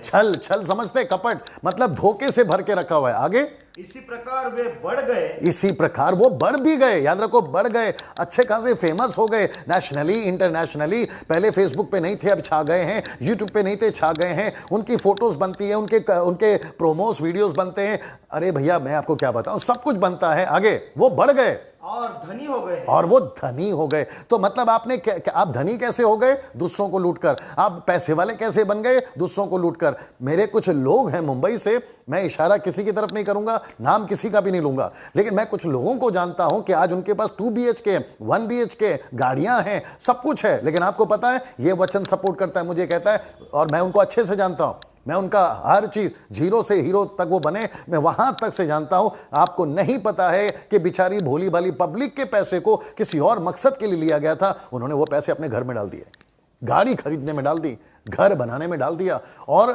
वचन देखो क्या कहता है, वो बढ़ भी गए और धनी भी हो गए। आगे वे मोटे और चिकने हो गए, वो मोटे हो गए हैं, चिकने हो गए हैं। कहते हैं कि देखा प्रभु ने मुझे कितनी आशीष दी है। ए भाई बड़े ध्यान से सुनना, आज आप तरक्की में है ना, तो आपकी तरक्की अगर परमेश्वर की ओर से आई है ना, तो वो तरक्की अच्छी है, लेकिन झूठे पैसे से, धोखा देकर पैसे से आप पैसे वाले नहीं बन सकते। याद रखो, आज तुम मोटे हो गए हैं, लेकिन वो दिन दूर नहीं है जब अचानक से रात को हार्ट अटैक आ जाएगा और तुम इस दुनिया से चल बसोगे। आपकी दोनों किडनी फेल हो जाएगी, आपका बॉडी आपका साथ नहीं देगा। आज आपको सब जानते हैं, एक ऐसा वक्त आएगा आपको कोई नहीं जानेगा। मैं ऐसे कितनों को जानता हूं, जब मैं यूएसए में था, वहां पर से मैं न्यूज़पेपर में पढ़ा था, अपने भारत का नाम नहीं लूंगा, अपने भारत का एक व्यक्ति मनी लॉन्ड्रिंग में फंसा गया, पैसे के लेन देन में। आज वो इंटरनेशनली फेमस है, अभी भी वो जीवित है, और आपको पता है उसकी फोटो, उसका नाम, वहां जब मैं यूएसए में था, वहां के लोगों ने मुझे बोला कि see this in your country, this person is doing something like that. मेरे को वहां से बताया गया, और वो व्यक्ति को मैं जानता हूं अच्छे से, बस इतना ही कि मैं नाम नहीं लूंगा। ये सारा चीज चल रहा है साहब। वापस बढ़ना, वो कैसे हो गए? वे मोटे हाँ, और चिकने हो गए, वो मोटे हो गए हैं और वो चिकने हो गए हैं। आगे वे बुरे कामों की सीमा को पार कर चुके हैं। ठीक से पढ़ा करो प्रकाश, लिखा है कि वो बुरे कामों में सीमा पार कर चुके हैं। इसका मतलब है हर तरह का लिमिट क्रॉस कर चुके हैं लोगों को लूटने में, और वचन का सहारा लेते हैं। जैसे मैंने पहले पढ़ा दिया, जैसे चिड़िया जाल का सहारा लेता है उसको फंसाने के लिए, आज हमने कलीसियाओं को लूटा है, परमेश्वर के लोगों को लूटा है ऐसे जाल डालकर। और बिचारी भोली भाली पगली, मैं बिचारी क्यों बोल रहा हूं, मुझे इनके ऊपर भी गुस्सा है, खास करके जो चर्च में अटेंड करते हैं, जो हमारे भारत से हैं। ये जब चर्च में जाते हैं, इनका दिक्कत एक ही है, मुझे गुस्सा इसलिए मैं बोल रहा हूं क्योंकि ये वचन को खुद नहीं पढ़ते हैं। जब आपकी खुद की स्टडी नहीं होगी तो फिर आप ये जो गलत काम करते हैं, आप इनको पकड़ोगे कैसे? वचन खुद कहता है, यीशु ने खुद कहा, मत्ती 24:24 में, यीशु ने खुद कहा धोखा नहीं खाना, डू नॉट बी डिसीव्ड। यीशु ने खुद कहा है, फिर हम धोखा क्यों खा रहे हैं भाई? लूका 17:1 कहता है ठोकरों का लगना जरूरी है, लेकिन हाय उसके कारण जिसके कारण ठोकर लगती है, लेकिन ठोकर तो हम खा चुके हैं, ऐसे ना जाने कितने हैं। लेकिन हमें संभलना होगा। अगर मेरा यूट्यूब पे किया हुआ प्रचार, फेसबुक पे किया हुआ प्रचार अभी जो चल रहा है, अगर आपको बचा सकता है, मैं समझता हूं कि मैंने अच्छा काम किया है। अगर आपको ऐसे चिड़ी मार से बचा सकता है, उनके फंदे और जाल से बचा सकता है, तो मैं समझता हूं कि मैं अच्छा काम कर रहा हूं। मैं सिर्फ वही कोशिश कर रहा हूं, मैं सिर्फ पर्दा उठा रहा हूं वचन से कि देखो यहां ये लिखा है, देखो यहां ये लिखा है, देखो यहां ये लिखा है। और मुझे कुछ लोग पसंद नहीं करते, मुझे ये भी मालूम है। अरे भैया आपने यीशु को नहीं छोड़ा, मैं क्या चीज हूं? जब यीशु शास्त्री फरीसियों से बात करते थे ना, तो यीशु को कोई नहीं पसंद करता था, क्योंकि यीशु मसीह उनके कामों पर उलाना देता था, मतलब उनके कामों को गलत बोलता था। शास्त्री फरीसियों को कहता था कि तुम पुदीने का, जीरे का, इसका उसका सबका ख्याल रखते हो, लेकिन तुम कुछ चीजों में गलत हो, कुछ चीजों में तुम ठीक नहीं हो, तुम विधवाओं पर, अनाथों पर ध्यान नहीं करते हो। मत्ती 23:23 है ना। तो ये सारी चीजें मुझे लोग पसंद नहीं करते, मुझे कोई फर्क नहीं पड़ता। और याद रखिए, आपका नेगेटिव कमेंट्स, आपका नेगेटिव कॉल, आपका नेगेटिव मैसेज और आपका नेगेटिव सोच, और आप मेरे पीठ पीछे जो भी बुराई करते हैं, वो मेरे डिसीजंस को चेंज नहीं करेंगे। क्योंकि मैं बहुत टॉप में था साहब, मैं आपको ये भी बता दूं, मैं इन सभी के साथ में घूमता फिरता था। मैं वहां से अगर नीचे आया हूं इन सभी को त्याग कर, तो ये ईजी नहीं था, it was not easy for me. मैं वो सभी छोड़कर नीचे उतरा हूं, और मैं इसलिए उतरा हूं क्योंकि मैंने अपने आप को, दिमाग को फिक्स कर दिया है। मैंने ये तय कर लिया है, जैसे मूसा ने तय कर लिया था कि फिरौन की बेटी का बेटा कहलाने से अच्छा 50,000 टन सोने को लात मारकर वो परमेश्वर के राज्य के लोगों के लिए दुख उठाना उसने उत्तम समझा, क्योंकि वचन 26 कहता है कि उसकी आंखें फल पानी की ओर लगी थी। सी दैट नाउ यहां पर कहता है कि वो चिकने हो गए हैं, वो मोटे हो गए। ऐसे कितने मिल जाएंगे फेसबुक पे आपको, जिनका सूट बूट, गाड़ियां, लग्जरी गाड़ियां, जिनके पास में बहुत सारे पैसे हैं, वो कहते हैं कि हमने 5 स्टार होटल में खाना खाया, हम यहां पर गए, हम वहां पर गए। भैया पैसा किसका है? आपका पैसा है। मैं जीरो से जानता हूं कुछ लोगों को, आज हीरो बन के बैठे हैं। मैं उनको जानता हूं जो एक वक्त में गवाही देते थे कि हमारे पास एक वक्त का खाना नहीं होता था, फिर आज आपके पास में इतना पैसा कहां से आ गया। और अगर पैसा प्रभु ने दिया है और लोगों का पैसा है, तो प्रश्न यहां पर यह उठता है कि वो पैसा आपको अपने अय्याशी के लिए दिया है, अपने मनोरंजन के लिए दिया है, अपने 5 स्टार होटल में रहने के लिए दिया है, BMW ऑडी कारी, और कहते हैं कि हम सभी के सेवक लोगों ने बहुत रिच रहना चाहिए। मैं उसके खिलाफ नहीं हूं, हमने रिच रहना चाहिए, लेकिन पब्लिक को लूट कर कैसे रिच रह सकते सर आप? कलीसिया को पैसे को लूट कर आप कैसे रिच हो सकते हैं? परमेश्वर का पैसा है, परमेश्वर के लोग हैं, तो परमेश्वर के काम के लिए ही इस्तेमाल होना चाहिए। अभी मुझे पता है कि जब ये YouTube पे चढ़ेगा, Facebook पे चढ़ेगा, तो हो सकता है कि कुछ लोग नीचे कमेंट करेंगे। मैं उनको एक ही रिक्वेस्ट करना चाहता हूं कि मेरा एक भी स्टेटमेंट आउट ऑफ बाइबल और आउट ऑफ बाइबल कॉन्टेक्स्ट में होगा तो फिर आप लोग बात करिएगा। और मैं तो हमेशा कहता हूं, मेरा नंबर डाल के रखता हूं, अब मैं अभी भी नंबर देता हूं मेरा 9982335777। मैं यहां पर आपको कहना चाहता हूं कि आप लोग, अगर आपको लगता है कि डैनियल राज गलत है, मेरा नंबर है ना सर, कमेंट्स में डालने में टाइम वेस्ट क्यों करते हैं आप लोग? नीचे लिखने में, कमेंट्स में डालने में अगर इतना ही डर है आपको मुझसे बात करने के लिए, तो फिर कमेंट भी मत डालिए। अच्छा, आप लोगों को अगर इतनी चिंता है कि यार है ना ये आदमी गलत बोल रहा है, चलो कमेंट डालते हैं। अगर आपको परेशानी है ना, परमेश्वर के राज्य का चिंता है, तो आप लोग कभी भी कॉल कर सकते हैं, मुझे रोक सकते हैं, या फिर मुझसे बहस कर सकते हैं, बात कर सकते हैं, और वो भी वचन को लेकर। ये तो आप लोग करते नहीं है, तो फिर अपनी एनर्जी, अपना टाइम वेस्ट कमेंट में क्यों डालते हो? अगर आपको इतना ही परेशानी है कि यार ये आदमी गलत बोल रहा है, आइए ना, बात करिए ना। मैं तो पूरा भारत घूमता हूं, आपके शहर भी आ सकता हूं, और अगर मैं जिस दिन आपके शहर में हूं तो आइए 1-to-1 बेस पे बैठ के बात करते हैं। यस और नो। और याद रखिए, वचन से बात करिएगा। मैं न्यूज़पेपर से हार सकता हूं, मैगजीन से हार सकता हूं, शायद मैं वचन से नहीं हारूंगा। पूछो क्यों? वो इसलिए क्योंकि जिसको 18 पता है तुम उसको 17 सिखाओगे। हमको 19 बताइए ना, हम तो 17 से पार होकर 18 में पहुंच गए। जो वचन को जानता है पहले से, आप उसको बोलोगे कि ये क्या चीजें हैं। और मैं वापस कहता हूं, आपका बहस, आपका टॉपिक, आपका कोई भी चीज आउट ऑफ कॉन्टेक्स्ट नहीं होना चाहिए, कॉन्टेक्स्ट में ही होना चाहिए, और वचन को ठीक से इस्तेमाल करने आना चाहिए, जैसे मैं पहले के लाइन में बोल चुका हूं ना। मैं चाहता हूं कि मैं आपको एक और व्यक्ति से मिलाऊं, उसका नाम है बिलाम।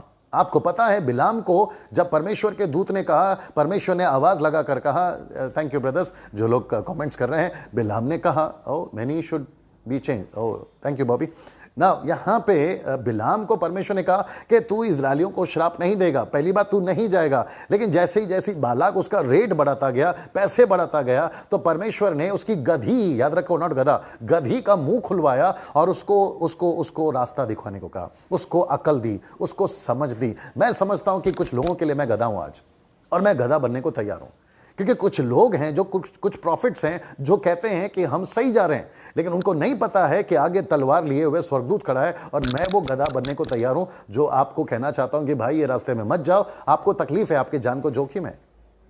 अगर आप इस गधे को नहीं सुनना चाहते हैं तो ये आपकी मर्जी, आपको जैसा ठीक लगता है वैसे करें। मैं आपको रोक नहीं सकता हूं, मैं आपको खाली सलाह दे सकता हूं, हाथ पकड़कर खींच नहीं सकता हूं ना। मुझे कुछ चीज़ें और याद आ रही है जैसे जैसे मैं बात कर रहा हूं, क्योंकि पवित्र आत्मा हमारे साथ में है। मुझे कुछ चीज़ें याद आ रही है बिलाम को ध्यान में रखते हुए। बिलाम का जब रेट बढ़ रहा था तो उसका दिमाग भी खराब हो रहा था, ठीक है ना। बहुत सारी चीज़ें स्पेसिफिकली नहीं लिखी हैं, क्लैरिटी में नहीं लिखी हैं, लेकिन हमें समझना बहुत ज़रूरी होगा। फेसबुक और यूट्यूब वालों, ये हमें ध्यान देना होगा। साउथ अफ्रीका से खास करके ज़्यादातर ये जो निग्रूज होते हैं, ये जो गर्ल मेन एंड वुमेन्स, ये जो साउथ अफ्रीका से शाम को 7-8 बजे से लेकर रात को 10-11 बजे तक ये फेसबुक पर लाइव आते हैं और यूट्यूब पे भी डालते हैं। कहते हैं कि मेरे पोस्ट को आप 12-7-8 लोगों को शेयर करिए या फॉरवर्ड करिए या नीचे टाइप करिए तो आपको ब्लेसिंग मिलेगी। अब आप देखिए क्या चल रहा है। मेरा प्रश्न है उन लोगों से, क्या कमेंट्स को फॉरवर्ड करने से या 7 बार टाइप करने से आमीन आमीन भी 10-12 बार, मेरा प्रश्न है क्या ब्लेसिंग ऐसी आती है?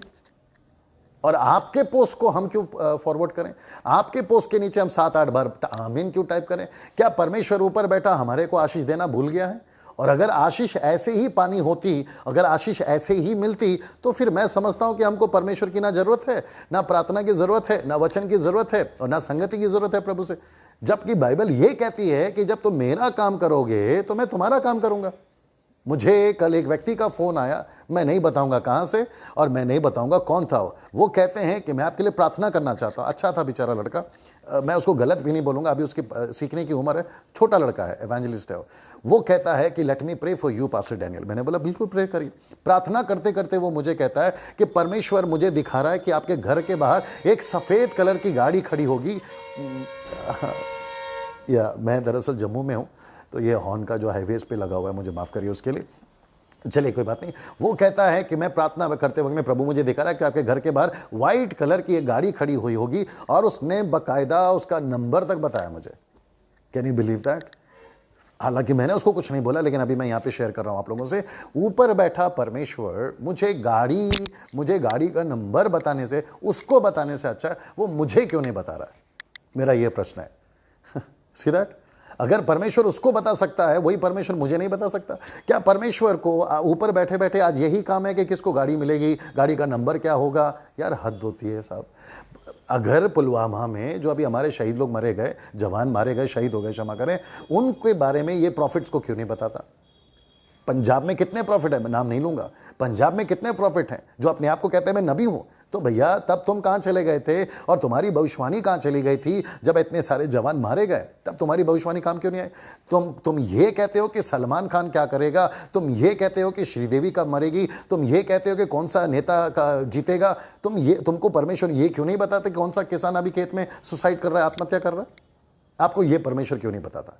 आपको ये क्यों नहीं बताता कि अगली गाड़ी जो आपके आगे जा रही है वो व्यक्ति एक बहुत बड़ा सेठ है और वो सुसाइड करने जा रहा है, उसको रोको? आपको ये क्यों नहीं बताता?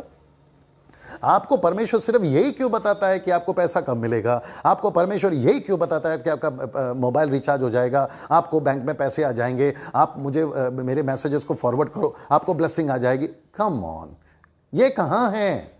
और हम इसको स्वीकार कैसे कर लेते हैं? मैं खास करके भारत के लोगों से और विदेशी परमेश्वर के लोगों से पूछना चाहता हूं कि ये कहां से आ गया साहब? ये बाइबल में नहीं है।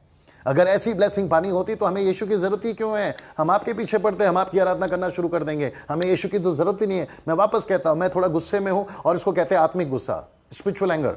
और पौलुस कहता है गुस्सा तो करो लेकिन शाम तक तुम्हारा गुस्सा चला जाना चाहिए। और मैं यहां पर एंगर में इसलिए हूं क्योंकि बहुत सारी मूर्खता की बातें चल रही है। मैं इसको कहूंगा ये सब बकवास है। हमारे भारत के कुछ लोगों से मैं कहना चाहूंगा ये सब बकवास है। इसके पीछे नहीं, जैसे ही आप किसी को लाइव देते हैं और जैसे ही वो प्रोस्पेरिटी की बात करता है, मोटिवेशनल की बात करता है, इंकरेजमेंट की बात करता है, हमको क्यों चाहिए मोटिवेशनल प्रीचर? हमको क्यों चाहिए पैसे वाली प्रीचिंग? हमको क्यों चाहिए उन्नति वाली प्रीचिंग? हमको क्यों चाहिए कि भैया तुम आगे बढ़ो? यार जब तुम प्रभु के साथ ही ठीक नहीं हो तो फिर इन सबका सपोर्ट लेके करोगे क्या?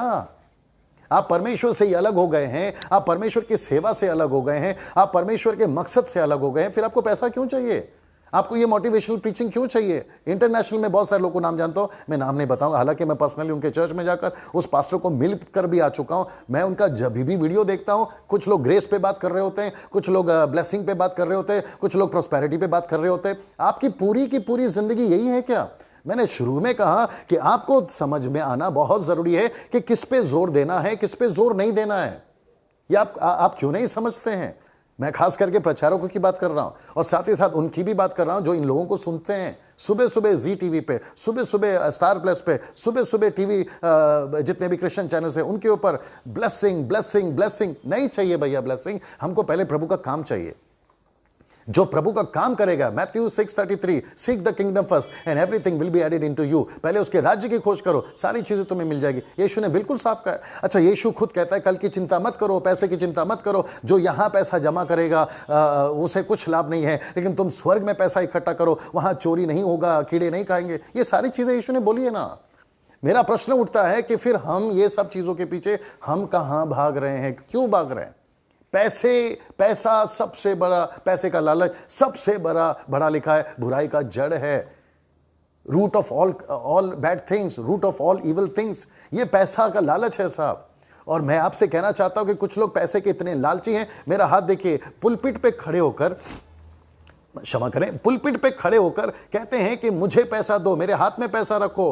प्रचार करते करते कहते हैं मुझे पैसा। अगर परमेश्वर को पैसा देना होगा वो कहीं ना कहीं से लाकर दे देगा, आपको अपना हाथ फैलाने की जरूरत नहीं है। यही तो पतरस और यूहन्ना ने कहा कि उस जो जन्म का लंगड़ा था, प्रेरितों की किताब 3 अध्याय में, उसने कहा कि सोना चांदी हमारे पास नहीं है, लेकिन जो हमारे पास है वो हम तुझे देना चाहते हैं। तो ये पौलुस और यूहन्ना का फोकस कभी सोना चांदी था ही नहीं।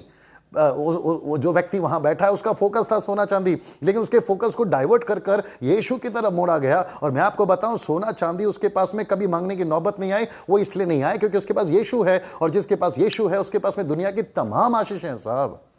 सबसे बड़ी ब्लेसिंग क्या है जो मैं हमेशा बोलता हूं, सबसे, यस संजय भाई, यस आई एग्री, आपके लिख रहे, थैंक यू सो मच। सबसे बड़ी ब्लेसिंग क्या है साहब? सबसे बड़ी ब्लेसिंग है, चाहे वो विश्वासी हो या अविश्वासी हो, आपका हेल्थ। आपका हेल्थ, मैं जानता हूं मेरे मुंबई में जहां पे मैं रहता हूं, महाराष्ट्र में, इंडिया में, वहां पर मुकेश अंबानी के जो पिताजी थे, धीरू भाई अंबानी, मेरी वाइफ ओबराय होटल में काम करती है एज ए ब्यूटिशियन। मैंने उसको पूछा, जब उनका निधन हो रहा था, मैंने पूछा कि मीडिया में, न्यूज़पेपर में धीरू भाई अंबानी को डेथ घोषित करने के लिए, ही हैज बीन डेड घोषित करने में 5 दिन क्यों लग गए? आपको पता है वहां पर से न्यूज क्या आई? कहते हैं कि उसको लाखों करोड़ों रुपए की मशीन से जिंदा रखने की कोशिश की गई, लेकिन वो मशीन फेल हो गई। तो इसका मतलब क्या है? आज बहुत सारे लोग पैसे को सब कुछ समझ रहे हैं, मशीन को सब कुछ समझ रहे हैं, लेकिन मैं समझता हूं कि सबसे बड़ी ब्लेसिंग है उनका हेल्थ, आपका मेरा हेल्थ। अगर हमारे पास में आज अच्छा हेल्थ है, हम डॉक्टर के पास में क्यों जाएंगे? अब जो डॉक्टर्स हैं, मुझे माफ करिए भैया, अगर मेरे पास में हेल्थ अच्छा है, मैं डॉक्टर के पास में क्यों जाऊंगा? और डॉक्टर भी जो बैठे वहां पर दवाई इंजेक्शन लगाते हैं, वो खुद कहते हैं कि आप बीमार नहीं हो उसके लिए ये तरीका है, आप तकलीफ में ना आए उसके लिए तरीका है। वो खुद भी कहते हैं ना। हर सुबह सुबह टीवी उठाकर देख लीजिए, न्यूज चैनल को खास करके, वहां पर आपको यही मिलेगा, आप फिट कैसे रह सकते हैं, आपको कैसे अपने फिटनेस को बना के रखना है, आपको कितना शक्कर खाना है, नमक खाना, कम ऑन, ये सारी चीजें वो बताते हैं। क्यों बताते हैं? ताकि आपका हेल्थ अच्छा हो। निर्गमन की किताब उसका 23 का 25, परमेश्वर यहोवा कहता है कि जो प्रभु की सेवा करेगा, मैं उसको कभी बीमार होने नहीं दूंगा। एक अच्छा हेल्थ क्या है? मैं पिछले महीने के 23 तारीख से प्रचार कर रहा हूं नॉन स्टॉप, और अभी तक प्रचार कर रहा हूं, और अगले महीने अप्रैल में तक भी प्रचार करता रहूंगा। मैं आइसक्रीम खा रहा हूं, मैं दही खा रहा हूं, मैं पानी पी रहा हूं, यहां का वहां का ट्रैवल कर रहा हूं, रात दिन घूम रहा हूं, लेकिन परमेश्वर मेरे हेल्थ को बिल्कुल संभाल के रख रहा है। मेरा गला बिल्कुल सलामत है, थोड़ा 19-20 होता है, लेकिन उसके बावजूद मैं आपसे अभी बात कर रहा हूं। इसका मतलब क्या है? जब प्रभु कहता है कि जब तुम मेरा काम करो तो मैं तुम्हारा काम करूंगा, यही चीजें तो हमें प्रभु बताता है। See that? फिर हम ये क्यों नहीं समझते हैं कि सबसे बड़ी जो ब्लेसिंग है आज परमेश्वर जो आपको देना चाहता है, वो आपका हेल्थ है। फिर आपका हेल्थ ही अच्छा है तो सारी चीजें अच्छी है। और वो हेल्थ अच्छा क्यों होता है? जब आप प्रभु की सेवा करते हैं। मेरा एक प्रश्न है, आप ये जो अफ्रीकन प्रीचर्स जब आते हैं, जब आप उनको देखते हैं तो आप उनके पीछे पागल क्यों हो जाते हैं? मैंने देखा है उनको 4K 5K, मतलब हजारों की तादाद में उनके व्यूवर्स बढ़ जाते हैं, और नीचे लिखते रहते हैं amen amen, I receive man of God, I receive man of God. अरे भैया, आपको मैन ऑफ गॉड से रिसीव नहीं करना है, जो मैन है ना उसके गॉड से रिसीव करना है। You got the point? ये चीजें हम क्यों नहीं समझते सर? ये समझना बहुत जरूरी है आपको। हम परमेश्वर के वचन के साथ में खिलवाड़ नहीं कर सकते भैया। और ऐसे कुछ लोग हैं, और मेरा जो सब्जेक्ट है, मैं उसके बाहर नहीं जाना चाहता हूं, मैं उसी पे बना रहूंगा, 1 तिमोथी 6:10। लेकिन मुझे यह भी बताने दीजिए, क्योंकि सबका कनेक्शन पैसे से, ये फेसबुक पे आके, यूट्यूब पे आके सिवाय पैसे कमाने के दूसरा कुछ नहीं करते हैं। और मैं आपको बताऊं, ये फेमस हो जाते हैं फिर, और फिर उनको ऐसा लगता है कि हमारे पास में लोग जो हैं वो हमको ब्लेस करेंगे। ये तमाम चीजें आती हैं। मैंने लोगों को हाथ पे पैसे रखकर मांगते हुए देखा है, मेरे हाथ में पैसे दो, मेरे हाथ में पैसे दो। आपको क्यों चाहिए सर किसी का पैसा? आपको क्यों चाहिए? आप ऐसा कौन सा काम कर रहे हैं? अच्छा, जितने भी टीवी पर आते हैं, जो बात करते हैं ना, मैं इन सब की मिनिस्ट्री को नजदीक से जानता हूं, मैं सिर्फ नाम नहीं लूंगा। ये सब क्या करते हैं मुझे ये भी पता है। आप कौन सा गांव में जाके सेवा कर रहे हो सर, जो आपको इतने लाखों रुपए पैसे चाहिए? आपने कौन सी कलीसियाओं की स्थापना करी है जो आप इतने पैसे मांगते हैं? हम यहां सेवा कर रहे हैं, हमने तो कभी पैसा नहीं मांगा। मैं अपने पैसे से डीजल डालता हूं, मैं अपने पैसे से होटलों में रहता हूं। ये नेशनली इंटरनेशनली लाइव चल रहा है ये चीजें। लोग मुझे जानते हैं, मैं एक शब्द भी झूठ नहीं बोल सकता हूं, नहीं तो मैं पकड़ा जाऊंगा। मेरे बहुत सारे मित्र हैं जो मेरी मिनिस्ट्री है, ग्रेट कमीशन की हो या फिर कोई और मिनिस्ट्री हो, ये मुझे अच्छे से जानते हैं। मैं उसके बावजूद बोल रहा हूं, मेरे होटल का पैसा मैं डालता हूं, मेरे गाड़ी का डीजल का पैसा मैं डालता हूं, मेरे होटल का जो 3-4 टाइम का जो खाने का बिल बनता है ना, वो तक मैं डालता हूं। Can you believe that? मैंने तो कभी टीवी पे आके पैसे नहीं मांगे। और आप जो 3-4, 5-5, 10-10 हजार को लेकर स्टेडियम में, ऑडिटोरियम में आप जो भीड़ क्रिश्चियनों की लगाकर जो आप प्रचार करते हो कि अभी अनॉइंटिंग उतरेगा, अभी प्रभु की महिमा आएगी, मेरे भाई आप कितनी बार अनॉइंटिंग उतारोगे? आप कितनी बार महिमा उतारोगे? आप कितनी बार उनके ऊपर पवित्र आत्मा उतारोगे? और आप कहोगे कि देखो आज का जो है तुम्हें आशीष मिलने वाली है। हम उसको लेकर करें क्या? जबकि आज अभी तक हम लोग 2019 हो गए, हमारा भारत अभी भी माइनॉरिटी में है, अल्पसंख्यक हैं। आप लोगों को तैयार करिए ना, गांव गांव जाकर। 7 लाख गांव हैं हमारे भारत में, मात्र 1 लाख में सेवा चल रही है, 1 लाख गांव में। आपके पास में 4000 से भी जनजातियां हैं, मात्र 310 में ही काम चल रहा है साहब। आपको नहीं पता है यहां पर भारत में तरह तरह की जनजातियां हैं। क्या हमने कभी अपने जवान बच्चों को उसके लिए ट्रेन किया? नो, मैं तो कभी नहीं देखता। आप म्यूजिक सिखा रहे हैं, गाना सिखा रहे हैं, आप उनको चर्चेस में बुला रहे हैं, कॉन्सर्ट्स में बुला रहे हैं, कन्वेंशंस में बुला रहे हैं। यार हद होती है साहब। आपको चुना किसके लिए है और हम कर क्या रहे हैं? तो मैं वापस आना चाहूंगा कि हमको पैसा क्यों चाहिए? आपको पैसा क्यों चाहिए सर? आप जो बड़े बड़े टीवी इवेंजलिस्ट हैं, आप जो बड़े बड़े क्रूसेड करते हैं, कन्वेंशन करते हैं, आपको पैसा क्यों चाहिए? अगर आपको पैसा चाहिए, जैसे पौलुस ने बहुत सारी बातों में बोला है कि मैं जब आ रहा हूं तो मेरे लिए चंदा इकट्ठा करो, मैं जब आ रहा हूं तो मेरे लिए पैसा इकट्ठा करो, ये सारी बातें जब उसने कही ना, तो उसके पीछे एक मकसद था। वो मकसद ये था क्योंकि उसको परमेश्वर के राज्य का वचन फैलाना था। मेरे पास में ये सारी वचन, अगर मैं ये सबको लेकर बैठूंगा तो ये जो वीडियो है ना वो बहुत लंबा हो जाएगा।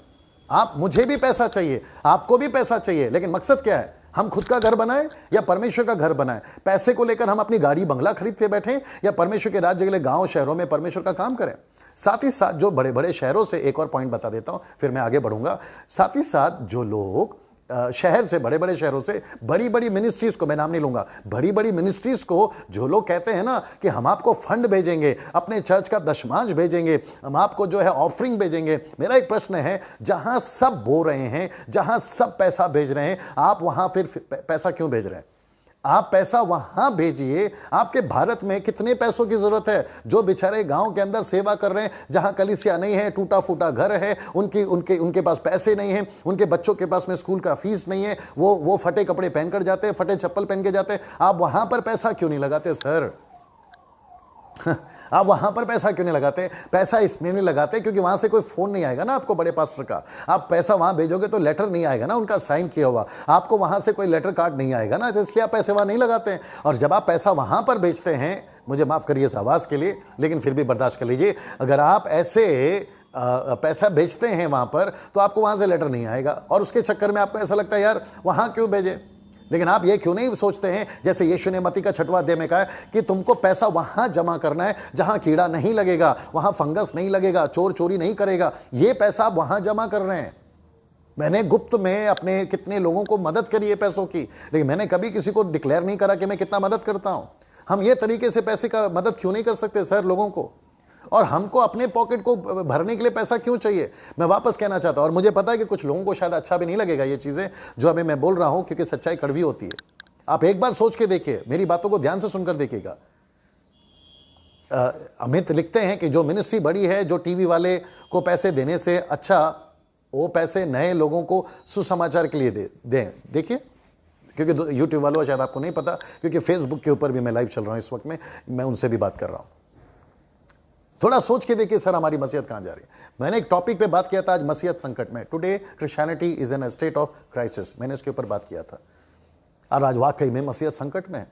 आप जो बेचारे भोले भाले, पंजाब से खास करके, क्योंकि मैं भी पंजाब में घूम रहा हूं, मैं अभी 2 दिन पहले वहीं था, इतना बेचारों को लूटा जाता है मोटिवेशनल प्रीचिंग के माध्यम से, उनको क्या कहते हैं ना, वचन से मोड़ तोड़कर बेचारे पूरी की पूरी प्रॉपर्टी, कहते हैं कि हम कलीसिया बना रहे हैं, अपना बंगला दे दो, अपना घर बेच दो और वो अपने उनको संस्था के नाम पे डाल दो, और वो सब रिच हो रहे हैं, वो 5 स्टार की लाइफ जी रहे हैं, लग्जरी की लाइफ जी रहे हैं, 10-12 बॉडीगार्ड, 25-50 आगे पीछे बॉडीगार्ड के साथ में वो मिनिस्ट्री कर रहे हैं। लेकिन बेचारे जो पैसे दे के उनको रिच बना रहे हैं, वो अभी भी ऑटो में घूम रहे हैं, अभी भी मोटरसाइकिल में घूम रहे हैं, अभी भी गरीब हैं, फटे हुए चप्पल, फटे हुए कपड़े पहन रहे हैं। मुझे नहीं समझ में आता ये चीज़।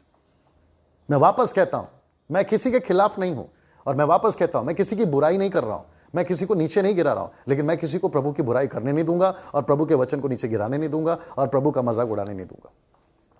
See that? सो बिलाम से सीखा आपने, गहीजी से सीखा आपने। एक ऐसा व्यक्ति है, मैं चाहता हूं कि उसको भी आप सुने, उसका नाम है यहूदा स्कोरियत। यीशु के साथ रह रहकर उसने 30 चांदी के सिक्के में यीशु को बेचा। यीशु के साथ रह रहकर, कैन यू बिलीव दैट? 3.5 साल चमत्कार देखा, पानी पे पतरस को चलते देखा, यीशु को चलते देखा, लाजर को जिंदा होते हुए देखा, भीड़ को खाते हुए देखा, घोड़ियों को शुद्ध होते हुए देखा। ऐसा व्यक्ति यीशु मसीह को 30 चांदी के सिक्के में बेचा, और वो लालच क्या था? पैसे का। फिर बाद में उसने पछताया, लेकिन उसके पछतावे ने उसको नहीं बचाया, क्योंकि उसने फांसी लगा ली। लेकिन उसकी बुराई का कारण कौन बन गया? उसका खुद का पैसा, उसका खुद का लालच। आज ऐसे ही बहुत सारे लोग प्रभु से दूर हो रहे हैं। मैं कितने पास्टरों को जानता हूं, कितने एवेंजलिस्ट को जानता हूं जो वक्त से पहले मर गए। Can you believe that? वक्त से पहले मर गए। मैं नाम नहीं ले सकता उनका। वक्त से पहले मर गए। पता है क्यों मर गए? क्योंकि उनका जिंदगी में उन्होंने सिर्फ खाया। कुछ लोगों को तो मैं जानता हूं, दिन रात चिकन चिकन चिकन चिकन, सुबह चिकन, रात को चिकन, शाम को चिकन, रात को चिकन, मतलब खा खा के ऐसे मोटे हो गए, हार्ट अटैक आके मर गए सर वो लोग। जब फ्लाइट में ट्रैवल करते कहते हैं बिजनेस क्लास का टिकट दीजिए। फ्लाइट में बैठकर वहां पर मेरा कोई दोस्त लोग जब ट्रैवल कर रहे होते हैं कहते हैं यार ये कैसा प्रीचर है, ये तो दारू पी रहा है फ्लाइट में बैठकर। एयर होस्टेस को कहता है कि bring me the vodka, bring me the gin, bring me the brandy, ये सब पी के ट्रैवल कर रहे होते हैं। और मुझे नहीं समझ में आता ऐसे अभी कितने लोग हैं जो शायद मुझे जानते भी हैं और शायद हो सकता है फेसबुक पे लाइव होंगे या यूट्यूब पे देख रहे होंगे, जो यू विल नॉट बिलीव विश्वासी हैं, अपने आप को सेवक कहते हैं, लेकिन अभी भी हफ्ते में 3-4 बार वेश्याओं के पास जाते हैं। Can you believe that? और वो पैसा किसका है सर? पैसा कलीसिया का है। पैसा किसका है? अगर आपको अय्याशी करनी थी, आपको यही सारा चीज करना था, तो फिर आप मसीह में आए क्यों? मेरा प्रश्न ये है आप लोगों से। आप बाहरी अच्छे थे ना, यही सब करना था, तो आपने एक तो मसीह में आ गए और दूसरा आपने मसीहत को खराब कर दिया, वचन को आपने खराब कर दिया। हम दूसरों के लिए एग्जाम्पल बनना चाहिए था, दूसरों के लिए आदर्श बनना चाहिए था, हम परमेश्वर के नाम को भी खराब कर रहे हैं और खुद के नाम को भी खराब कर रहे हैं। Can you believe that? अब बताइए। और अगर जो लोग मुझे कहते हैं कि मेरा टीचिंग गलत है, मेरा प्रीचिंग गलत है, तो मैं उन लोगों से पूछना चाहता हूं, प्रूफ में सिंगल लाइन, प्रूफ में सिंगल लाइन। मैं ओपन चैलेंज देता हूं, मुझे एक सिंगल लाइन प्रूफ करके बताओ कि मैं गलत हूं। Come on, open challenge to you. और वो भी वचन से आना मेरे दोस्त, ठीक है ना? अच्छा, एक और चीज है, मैं समाप्ति की तरफ जा रहा हूं। एक और चीज है, मेरे कुछ दोस्त हैं भारत से, वो कहते हैं कि पास्टर डैनियल प्रार्थना करिए, मैं अब्रॉड सेटल हो रहा हूं। मैं उनसे पूछना चाहता हूं, आप अब्रॉड क्यों सेटल होना चाहते हैं? जब आप प्रभु में नहीं थे, आप गरीब थे, आपके पास में घर नहीं था, कपड़ा नहीं था, खाना नहीं था, फिर आप प्रभु में आ गए, फिर प्रभु ने आपको वचन के लिए चुन लिया, सेवा के लिए चुन लिया, फिर आपकी धीरे धीरे तरक्की होती चली गई, फिर उसके बाद में परमेश्वर ने आपको बोझ दिया शहर के लिए, आपके गांव के लिए, आपके लोगों के लिए, फिर आप तरक्की करते गए, फिर आपकी कलीसिया बनती गई, फिर आपका घर बनता गया, फिर गाड़ी आती चली गई, फिर आपके कॉन्टैक्ट्स बढ़ते चले गए और फिर आपका कॉन्टैक्ट अमेरिका, लंदन, अरब कंट्रीज वहां तक पहुंच गया। फिर आप अचानक बोलते हो कि पास्टर डैनियल प्रार्थना करिए क्योंकि मैं अरब कंट्रीज में, अमेरिकन कंट्रीज में जाकर वहां का जो है मैं मेंबर बनने जा रहा हूं, वहां का सिटीजन बनने जा रहा हूं, प्रार्थना करिए, मेरा फैमिली पूरा वहां सेटल हो रहा है। मेरे दोस्त, मैं तुम्हारे लिए प्रार्थना क्यों करूं? और आपको किसने कहा कि परमेश्वर ने आपको वहां पर भेजा है? क्या परमेश्वर की आवाज को आपने सुना? और आप ऐसे कंट्री में जा रहे हो जहां पहले से मसीह लोग हैं और वहां पर जाकर घर भी कह रहे हो। एक आदमी के ऊपर तो मेरे को हंसी आ गई, कहते मेरे बच्चे अब्रॉड में पढ़ रहे हैं इसलिए मैं वहां सेटल हो रहा हूं। मतलब तुम बच्चों के पीछे जा रहे हो यार। मेरा प्रश्न यह उठता है कि जब तुम कुछ नहीं थे तो प्रभु ने तुमको चुना इसी शहर के लिए, आपको यहां पर खड़ा किया इसी शहर के लिए। यहां पर हमारा शहर ठीक से उधार नहीं पा रहा है, तुम दूसरे के शहर में जाकर अपनी ऐश की जिंदगी जी रहे हो। यार कमाल हो गया सर। सोच के देखिए हम कहां जा रहे हैं सर। यह अमित यूके कहता है नहीं ब्रदर, मुझे नहीं समझ में आ रहा वो क्या कहना चाह रहा है, जरा अपना स्टेटमेंट को ठीक करिए। नहीं ब्रदर का मतलब क्या है, जरा प्लीज उसको समझा दीजिए। Thank you. See that? मेरा प्रश्न है, मेरे ऐसे कितने लोग हैं बैंगलोर से, महाराष्ट्र से, मुंबई से, नागपुर से, जो विदेशों में जाके सेटल हो गए। एक वक्त था, क्योंकि वो मेरे साथ रह चुके, मैंने प्लेटफॉर्म शेयर किया उनके साथ, एक वक्त था वो भारत के लिए थे, कहते थे कि हम भारत के लिए कुछ करना चाहते हैं, ये करना चाहते हैं, लेकिन अचानक से पता चलता है जब 4 पैसे आ गए, क्योंकि वो लोग अच्छी इंग्लिश बात कर लेते हैं, वो लोग अच्छा कुछ बोल लेते हैं, सीधा जाकर वो लोग अब्रॉड में सेटल हो गए और वहां से लाइव आते हैं, वहां से कॉन्सर्ट में बात करते हैं, वहां से बोलते हैं परमेश्वर महान है। नहीं चाहिए सर आप लोगों का मानता, नहीं चाहिए आपकी प्रीचिंग, नहीं चाहिए आपका मोटिवेशनल प्रीचिंग, नहीं चाहिए आपका ब्लेसिंग प्रीचिंग, नहीं चाहिए आपकी प्रोफेसी। जब तुम ही खुद गलत हो तो हमको क्या सिखाओगे? तुम गलत जगह पे खुद ही जा रहे हो, हमको क्या बताओगे? और ऐसे कुछ मूर्ख लोग हैं हमारे भारत के अंदर जो उनके नीचे लिखते रहते हैं, yes brother you are doing wonderful job, you are doing amazing. अरे कैसे बोल सकते हैं सर आप? कम से कम ये तो पता लगाइए। अभी बीच में मुझे एक न्यूज़ मिला था कि हमारे कुछ वर्शिपर जो हैं वो बॉलीवुड जा रहे हैं, मैं नाम नहीं लूँगा, नागपुर से हैं, पुणे से हैं, मुंबई से हैं, और मुझे नहीं समझ में आता कि अगर आपको पैसा ही कमाना था तो फिर आप मसीह में आए क्यों? क्या यही जरिया बच गया है कि कोई लोग पॉलिटिशियन ज्वाइन कर रहे हैं, कभी बीजेपी, कभी कांग्रेस, कभी इसकी पार्टी, कभी उसकी पार्टी, एक वोट के पीछे 5-5 हज़ार रुपए दिए जाते हैं और कहते हैं मेरी पूरी कलीसिया का वोट आपको मिलेगा, और वो पूरी पार्टी जो है उनको एक साथ लमसम अमाउंट देती है और वो पैसे रखकर वो लोग ऐश की जिंदगी जी रहे हैं। यही तो पढ़वाया था यिर्मयाह 5 का 25, 26, 27। मोटे हो गए हैं, चिकने हो गए हैं और उनका घर पैसों से भर गया, और ये तो भरेगा ही ना। लेकिन याद रखो जिस दिन न्याय होगा, ये आप लोग इसको वार्निंग समझिए, चेतावनी समझिए, परमेश्वर का दास का वचन जो प्रभु दे रहा है उसको समझिए। आपके लिए जितनी जल्दी हो सकता है अपने आप को संभालिए, अपने आप को संभालिए, नहीं तो वो दिन दूर नहीं है जब आप सब कुछ करके आप अपनी जिंदगी को खत्म करके बैठोगे, तब ऐसी बातें याद आएगी, नरक में पड़े पड़े ऐसी बातें याद आएगी ना। मैं समाप्ति की तरफ जा रहा हूं और मैं चाहता हूं कि एक वचन मैं आपको पढ़वाऊं, 2 कुरिन्थियों 9 का 7। आइए सुनते हैं। आपका ताइत आपका ऑफरिंग के बारे में है। मैं रिपीट करता हूं, मुझे कुछ लोग पूछते हैं कि पास्टर डैनियल दशमांश के बारे में आपका क्या कहना है। इसके ऊपर वीडियो एक दिन अलग से बनाएंगे, whether we should give the tithe और वी शुड नॉट। इसके ऊपर मैं एक वीडियो बनाऊंगा कि दशमांश देना चाहिए या नहीं देना चाहिए, मैं उसके ऊपर एक वीडियो बनाऊंगा। और याद रखो, मैं खुद भी पास्टर हूं, मेरी कलीसियाएं हैं मुंबई शहर के अंदर, भारत के अंदर बहुत सारी कलीसियाएं हैं, बहुत सारे लोग हैं जो मुझे मेंटर लेकर चलते हैं। मैं कईयों के लिए आत्मिक पिता हूं। आत्मिक पिता से मेरा, अब ये पिता वाला सब्जेक्ट भी अलग है, इसके ऊपर फिर कभी बात करूंगा। मैं एक मेंटर हूं उनके लिए। आत्मिक पिता मतलब मैं पप्पा नहीं बुलवाता हूं खुद को, और ना ही मैं पिता बुलवाना पसंद करता हूं। परमेश्वर एक ही है और वो हमारा पिता है और वही हमारा पप्पा है। इसके ऊपर फिर कभी बात करेंगे, ठीक है ना। मैं खुद भी सेवक हूं और मैं वापस कहता हूं कि पास्टर डैनियल राज ताइद के खिलाफ नहीं है, लेकिन कुछ चीजें हैं जो ताइद को लेकर चल रही है, मैं उस सिस्टम के खिलाफ हूं और मैं उसके ऊपर जब वीडियो बनाऊंगा तो मैं जरूर बात करूंगा। लेकिन अभी शॉर्ट में मैं ये वचन पढ़वाना चाहता हूं। आइए देखते हैं क्या लिखा है। यस, मैं चाहता हूं कि मैं उसको पढ़ूं, मुझे दीजिए प्लीज।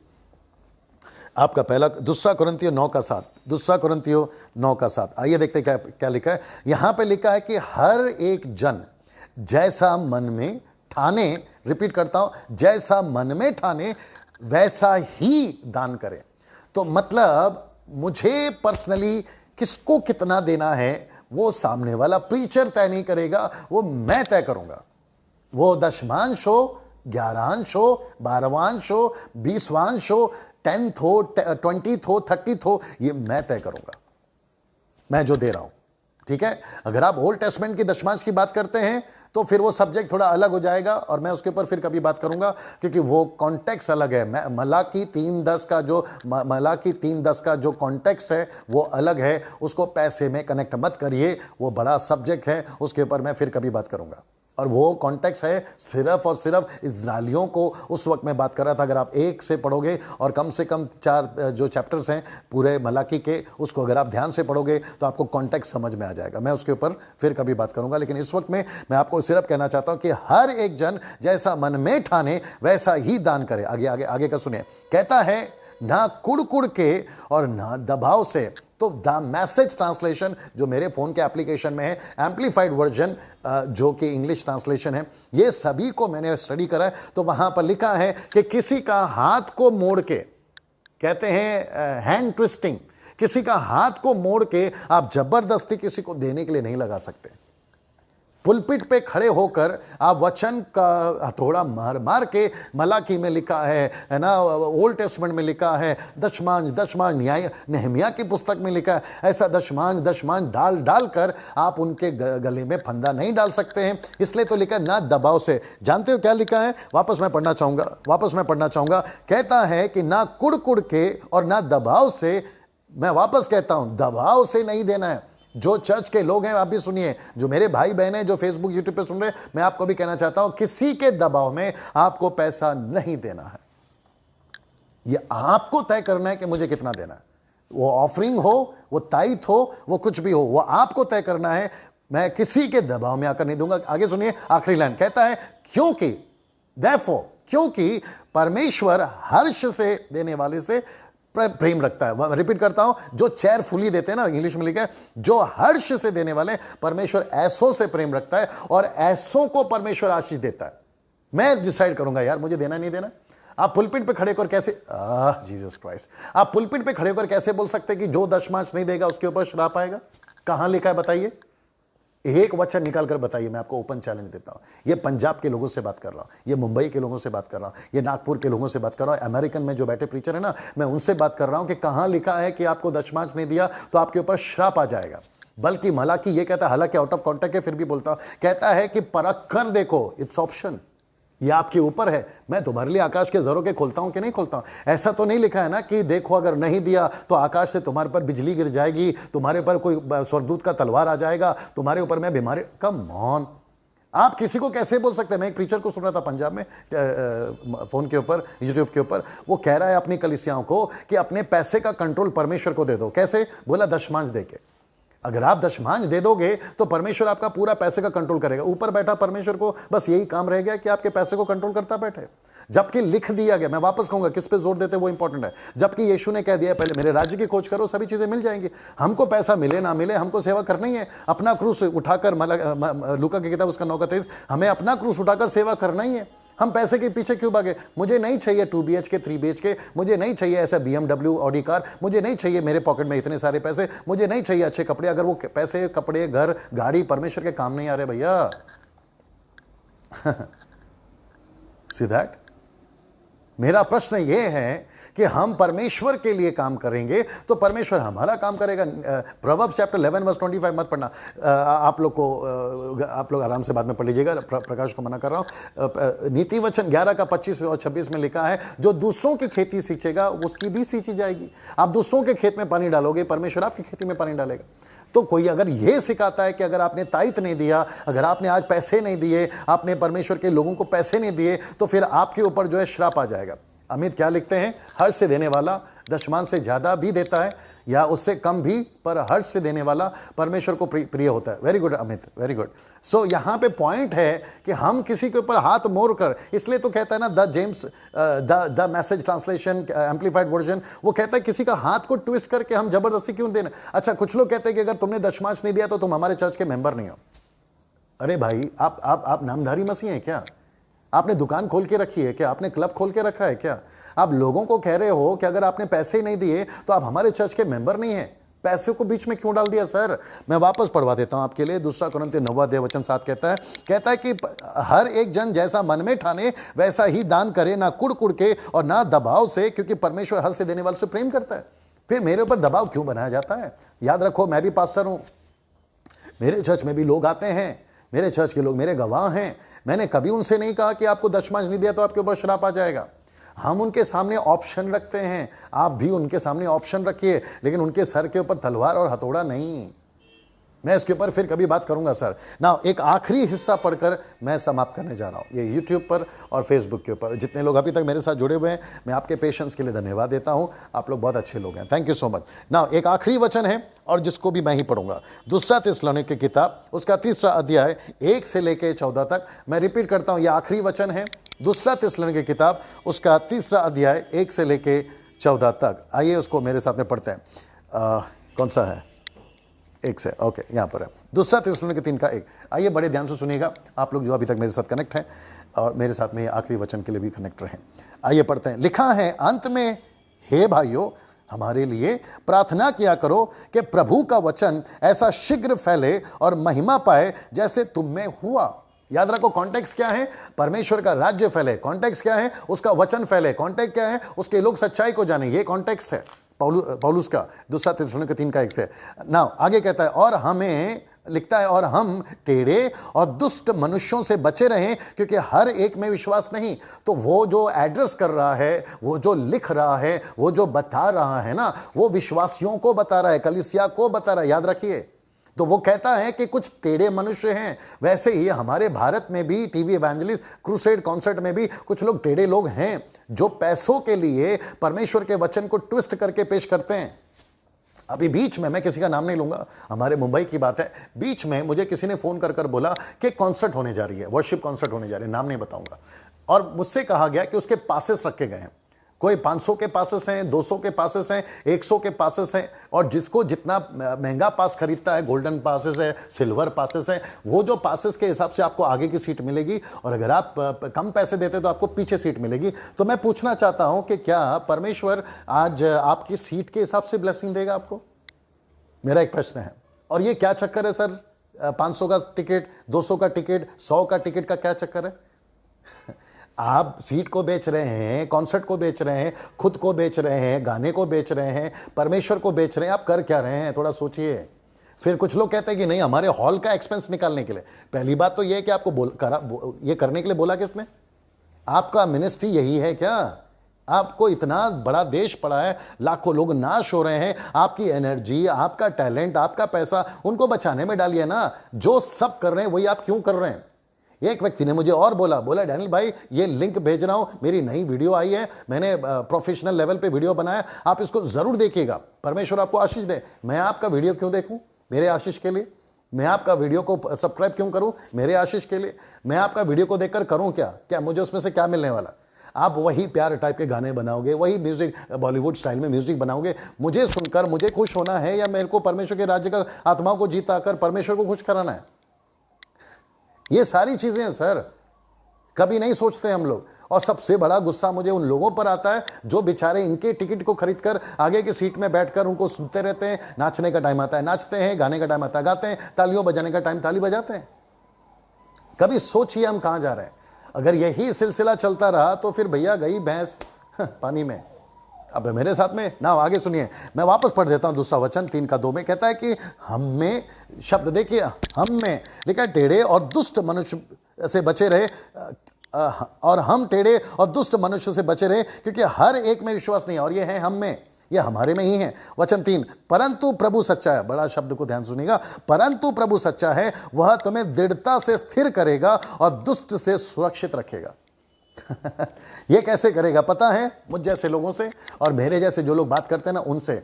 YouTube से आपको बचाएगा जो मैं प्रचार कर रहा हूं, Facebook से आपको बचाएगा जो मैं प्रचार कर रहा हूं। लिखता है कि प्रभु सच्चा है और वह तुम्हें दृढ़ता से स्थिर रख करेगा और उस दुष्ट से बचाएगा। अभी जो मैं बोल रहा हूं ना, ये मेरी आवाज नहीं है भैया।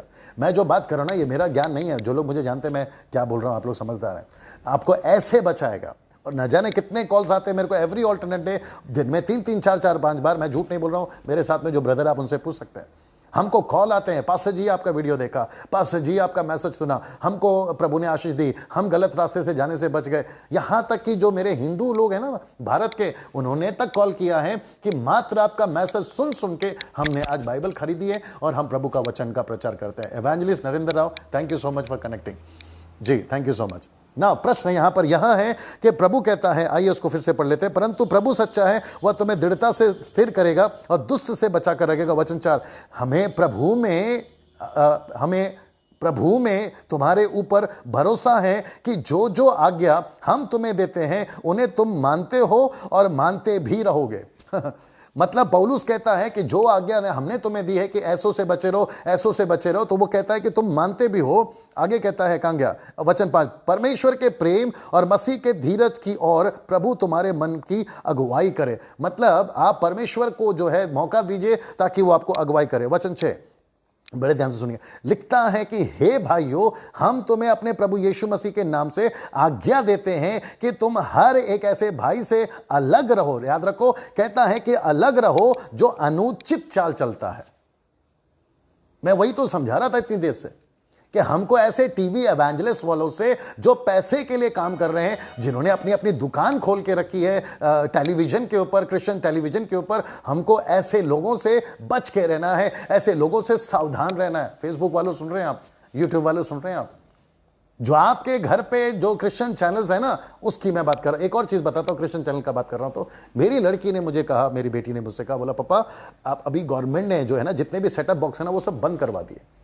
मैंने बोला ओके, अब क्या करें? तो बोला कि हमको है ना भी चैनल सेलेक्ट करना होगा और ये डायरेक्ट है ना जो गवर्नमेंट है, जो मेन है, वहाँ से चैनलाइज होगा। तो आपको एक फॉर्म दिया जाएगा, उसके ऊपर आप टिक करिए और वो जो है फिर उसके हिसाब से आपको पैसे देने होंगे। बड़े ध्यान से सुनिएगा फेसबुक वालों, यूट्यूब वालों, मैंने मेरी लड़की से बिल्कुल साफ कहा, बड़े ध्यान से सुना, आपको शायद ठीक भी नहीं लगेगा। मैंने मेरी लड़की से कहा कि बेटा एक भी क्रिश्चियन चैनल को टिक नहीं करना। मैं रिपीट करता हूं, क्यों? आप भी सोच रहे होंगे क्यों? एक भी क्रिश्चियन चैनल को टिक नहीं करना। पता है क्यों? क्योंकि मेरा प्रश्न यह है, और आप लोग भी सोचिएगा इसके ऊपर, मैं सही हूं या गलत हूं। हमको आज क्रिश्चियन चैनल्स में जो प्रचारक आते हैं वो हमको दे क्या रहे हैं? मेरा प्रश्न है, पाकिस्तान के हो, अमेरिकन हो, भारत के हो, भारत के किसी भी हिस्से से हो, और जो अभी अभी नया नया चैनल्स बना रहे हैं, मैं उसकी बात कर रहा हूं। हमको ये लोग टीवी पर से दे क्या रहे हैं? कौन सी खुराक दे रहे हैं? कौन सा वचन प्रचार कर रहे हैं? वही जो हम 20-25 साल से सुनते आ रहे हैं। और आप लोग अगर इतने चैनल्स लगा के रखे थे तो फिर प्रश्न ये उठता है कि आपका प्रचार देखता कौन है टीवी पे? हिंदू तो नहीं देखेगा, मुस्लिम तो नहीं देखेगा। क्यों? क्योंकि हिंदू के पास में अपना चैनल प्रोग्राम है, मुस्लिम्स के पास में अपना चैनल प्रोग्राम है। कौन सा क्रिश्चियन चैनल हिंदू प्रोग्राम देखता है और कौन सा हिंदू प्रोग्राम आदमी क्रिश्चियन चैनल? इक्का दुक्का देखते होंगे, ज़्यादा से ज़्यादा 10%, 5% देखते होंगे। तो आपने मतलब पूरा जो तामझाम लेके रखा है टीवी पे, वो 5 और 10% लोगों के लिए लेके रखा है, जिसमें लाखों रुपए पैसे आप लोग डाल देते हो और ऊपर से नीचे लिखते हो कि हमको पैसे भेजो, पैसे भेजो। क्यों भेजे आपको पैसे?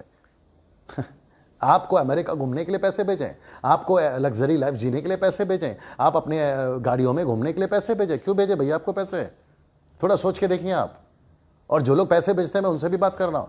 आपका पैसा पानी में जा रहा है सर, पैसा आपका नहीं, प्रभु का है। और प्रभु हर पैसे का हिसाब लेगा और वो प्रभु पूछेगा कि मैंने तुझे दिया था, तूने उसका क्या किया। ना यहां पे मैं वापस पढ़ता हूं वचन 6 को, 2 थिस्सलुनीके 3:6 को कहता है, हे भाइयों, तो मैं मैं तुम्हें अपने प्रभु यीशु मसीह के नाम से आज्ञा देता हूं कि तुम में हर एक ऐसे भाई से अलग रहो जो अनुचित चाल चलता और जो शिक्षा उसने हमसे पाई है उसके अनुसार नहीं करता। वचन 7 कहता है, देखिए, क्योंकि तुम आप जानते हो कि किस रीति से हमारी सी चाल चलनी चाहिए, क्योंकि हम तुम्हारे बीच में अनुचित चाल नहीं चले। पौलुस ने कभी किसी को पैसे में नहीं लूटा, जबकि पौलुस लूट सकता था। वो कहता भी है एक जगह पे, 2 कुरिन्थियों 11 अध्याय वचन 18 से, वो कहता है, मैं चाहता तो तुमको लूट सकता था, मैं क्या नहीं कर सकता था, मैं ऐश की जिंदगी जी सकता था, मैं भी शादी कर सकता था, मैं भी अच्छा रह सकता था। वो बोलता भी है सीधा, लेकिन उसने कहा कि मैंने कभी ऐसा नहीं किया, मैं एक आदर्श बनाऊं, मैं तुम्हारे बीच में अच्छा चाल चलाऊं। मुझे नहीं समझ में आता है कि आज हमको क्यों पैसा चाहिए। ये सभी जितने पैसे मांग रहे हैं, हमको पैसा क्यों चाहिए? सेवा कर रहे हो तो मैं खुद भेजूंगा आपको, आत्माओं को जीत रहे तो हम खुद भेजेंगे आपको, आपका स्कूल के बच्चों के स्कूल का फीस हम भर देंगे आपके लिए, आपका रेंट हम भर देंगे, और मेरे कितने कॉन्टैक्ट्स हैं, हम वहां से आपको कॉन्टैक्ट करवा देंगे। लेकिन कम से कम आत्माएं तो जीतो, परमेश्वर के राज्य में तो काम करो। आप अपने ऐशो जिंदगी जी रहे, होटलों में घूम रहे हैं, 5 स्टार होटल में घूम रहे हैं, लग्जरी लाइफ जी रहे हैं, और ऊपर से फेसबुक पे फोटो तक डालते हैं, I been to that country, I been to this place, अरे आज बड़ा मजा आ गया, अपनी वाइफ के साथ में केक काट रहे हैं, एनिवर्सरी में। हद होती है यार। इन सब का हिसाब परमेश्वर आप लोगों से लेगा, याद रखिएगा। वचन 8 को पढ़ते हैं, और किसी के ये बड़ा अच्छा है, और किसी कहां गया, और किसी की रोटी मुफ्त में ना खाएं। मैं रिपीट कर दूं, कहता है और किसी की रोटी मुफ्त में ना खाएं। अगर आप किसी की रोटी मुफ्त में खाते हैं तो आपको सोचना होगा, और परिश्रम और कष्ट रात दिन काम धंधा करते थे कि तुम में से किसी पर भी भार ना हो। तो पौलुस कहता है, मैं किसी की रोटी मुफ्त में नहीं खाया, मैंने रात दिन धंधा बिजनेस किया, रात दिन काम किया, मेरे खुद के पैसे से मैंने खाया। पौलुस बोलता है, मैं अपना काम खुद करता था, तब जाकर मैंने जो है अपनी रोटी खाई। वचन 9, यह नहीं कि हमें अधिकार नहीं। मैं वापस कह रहा हूं, पौलुस को अधिकार था, वो पैसे मांग सकता था। वो कहता है, यह नहीं कि हमें अधिकार नहीं, पर इसलिए कि अपने आप को तुम्हारे लिए आदर्श ठहराएं कि तुम हमारी सी चाल चलो। मतलब उसने अपने आप को एग्जाम्पल रखा। See that. वचन 10, समाप्ति की तरफ जा रहा हूं, क्योंकि जब हम तुम्हारे यहां थे तब भी यही आज्ञा तुम्हें देते थे कि यदि कोई काम करना ना चाहे तो खाने भी ना पाए। इसका मतलब क्या है पता है? अगर आपके पास में कोई भी व्यक्ति आता है प्रभु के नाम से और कहता है कि हमको ऑफरिंग दो, हमको तुम्हारे पैसे दो, हमको तुम्हारे घर में रहने दो, हमको खाना खिलाओ, तो पौलुस कहता है कि ऐसों को तुम साथ नहीं देना, ऐसों को तुम अपने घर पे नहीं रखना। इसका मतलब क्या मालूम है? उनको अपनी रोटी खुद कमा कर खानी होगी। Can you believe that? और मुझे नहीं समझ में आता फिर आप लोग ये कैसे बोल सकते हैं कि मुझे पैसा दो, देखो प्रभु आपको आशीष देगा। ये तो गलत हो गया ना, पूरा का पूरा वचन के गलत ही जा रहे हैं ना सर हम लोग। वचन 11 देखते क्या कहता है, हम सुनते हैं कि कुछ लोग, हम सुनते हैं कि कुछ लोग तुम्हारे बीच में अनुचित चाल चलते हैं और कुछ काम नहीं करते पर दूसरों के काम में हाथ डाला करते हैं। तो मैं वही तो समझा रहा हूं। मुंबई वालों ध्यान से सुनना, नागपुर वालों ध्यान से सुनना, पुणे वालों ध्यान से सुनना, Kolhapur, Sholapur, AP, KP, MP, Goa, Jammu Kashmir बड़े ध्यान से सुनना, पंजाब, गुजरात ध्यान से सुनना, कर्नाटका, बेंगलोर, आंध्र प्रदेश, तमिलनाडु ध्यान से सुनना। तुम परमेश्वर के लोगों को अपने स्वार्थ के लिए नहीं लूट सकते। मैं रिपीट करता हूं वापस, आप लोग परमेश्वर के लोगों को अपने स्वार्थ के लिए, अपने लालच के लिए, अपनी लग्जरी लाइफ के लिए, अपने BHK, 2 BHK, 3 BHK गाड़ी बंगला के लिए नहीं लूट सकते। आपको बहुत हिसाब देना होगा साहब। अगर आपको आज मेरी बात समझ में आ रही है तो जितना जल्दी हो सकता है मन फिराइए, नहीं तो अच्छा खासा सेवा करके नाशे से, पाप से, बुराई से दूर रह के भी नरक चले जाओगे। मैं चाहता हूं कि ये जो वीडियो बन रहा है फेसबुक, यूट्यूब, इसको खूब शेयर करिए, लोगों तक पहुंचाइए। और वापस कहता हूं मैं पैसे नहीं कमाता। वचन 12 देखिए क्या कहता है, ये बहुत इंटरेस्टिंग है। एक काम करते 11 से पढ़ते, हम सुनते हैं कि कुछ लोग तुम्हारे बीच में अनुचित चाल चलते हैं और कुछ काम नहीं करते पर दूसरों के काम में हाथ डाला करते हैं। देखो क्या लिखा है, ऐसों को हम, पौलुस कहता है मैं, ऐसों को हम प्रभु यीशु मसीह में आज्ञा देते हैं। मतलब यीशु मसीह में आज्ञा देते हैं। इसका मतलब है ये आज्ञा पौलुस की नहीं, यीशु मसीह की है। ऐसों को हम मसीह यीशु में आज्ञा देते हैं और समझाते हैं। अब कैसे समझाते हैं, कौन से टोन से समझाते हैं मुझे नहीं पता, लेकिन कहता है मैं समझाता हूं, मैं तुम्हें चेतावनी देता कि लिखा देखो, शब्द देखो, चुपचाप काम करके अपनी ही रोटी खाया करें। Can you believe this?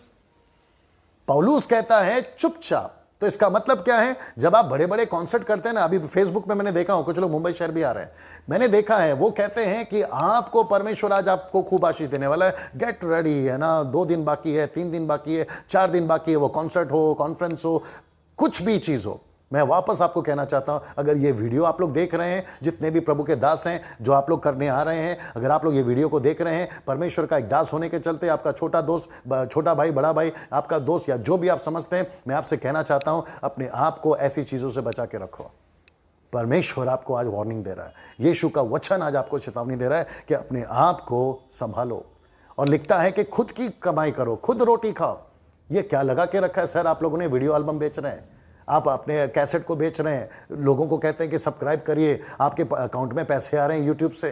अगर यही करना था तो फिर यार डिक्लेयर कर दो ना कि मैं बिजनेस कर रहा हूं आप परमेश्वर के लिए, डिक्लेयर कर दो ना कि मैं यही करता रहूंगा, मैं आत्मा नहीं बचाऊंगा, मैं लोगों के लिए, प्रभु के राज्य के लिए काम नहीं करूंगा। डिक्लेयर कर दो ना फिर अपने आप को, फिर पब्लिक को भी तो पता चल जाए कि किसको देना है किसको नहीं देना है।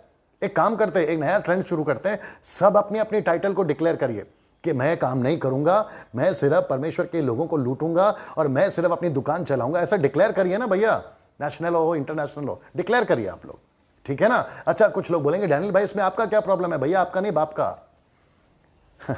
आज मैं बोल रहा हूं क्योंकि मेरी आंख खुली है, क्योंकि मैं गधा बन गया हूं आपके लिए। बिलाम जैसे लोगों को अक्ल देनी है, मैं वो गधा बनने को तैयार हूं। बस फर्क इतना है कि आज मैं बोल रहा हूं, जिस दिन परमेश्वर आपकी आंख खोलेगा, एग्जैक्टली आप यही बात करोगे। और दिक्कत क्या है पता है, जब हम प्रकाश गाड़ी चलाते हैं ना, तो कभी मैं चला रहा हूं राइट में बैठकर तो ये रिलैक्स हो जाता है, और जब ये चला रहा होता है राइट में बैठकर तो मैं रिलैक्स हो जाता हूं। मैं जब चला रहा होता तो ये अपनी मनमानी नहीं कर सकता, क्षमा करे, मैं अपनी मनमानी नहीं कर सकता क्योंकि स्टीयरिंग मेरे हाथ में है। मैं चाहकर भी कॉफी नहीं पी पाऊंगा गाड़ी चलाते चलाते, मैं चाहकर भी अपने फोन्स को अटेंड नहीं कर पाऊंगा, चाहकर भी, या फेसबुक व्हाट्सएप पे नहीं जा पाऊंगा, लेकिन ये लेफ्ट में बैठकर ये सब कर सकता है। वैसे ही जब ये बैठता है तो मैं आराम से कर सकता हूं। मेरा प्रश्न है, आज हम सेवक लोग लेफ्ट में बैठे हैं स्टीयरिंग पे या राइट में बैठे हैं? अगर आप राइट में बैठे हैं ना तो आप ये मेरी बात समझोगे, अगर आप लेफ्ट वाले हो ना तो आप ये मेरी बात नहीं समझोगे, और आपको टाइम पास करना है, करते रहिए, मैं कुछ नहीं कर सकता। आखिरी वचन पढ़कर समाप्त करने जा रहा हूं। वचन 14 कहता है, यदि कोई हमारी इस पत्री को, यानी पौलुस की पत्री को, यदि कोई हमारी इस पत्री की बात को ना माने तो उस पर दृष्टि रखो, मतलब उस पर नजर रखो। और कहता है आगे, उसकी संगति ना करो। एक तो उसकी संगति मत करो, और दूसरा कहता है उस पर नजर रखो। मैं क्या कर रहा हूं? फिर वही तो कर रहा हूं। एक तो मैं आपके ऊपर नजर रख रहा हूं और मेरे पास में ये प्रूफ है सब। एक तो कहता है उन पे नजर रखो और मैं रख रहा हूं। मैं 5-6 साल से यही तो कर रहा हूं। मेरे दोस्त हो, मेरे घर के लोग हो, बाहर के लोग हो, सब पे नजर रख रहा हूं, और मुझे परमेश्वर का वचन इजाजत देता कि करो।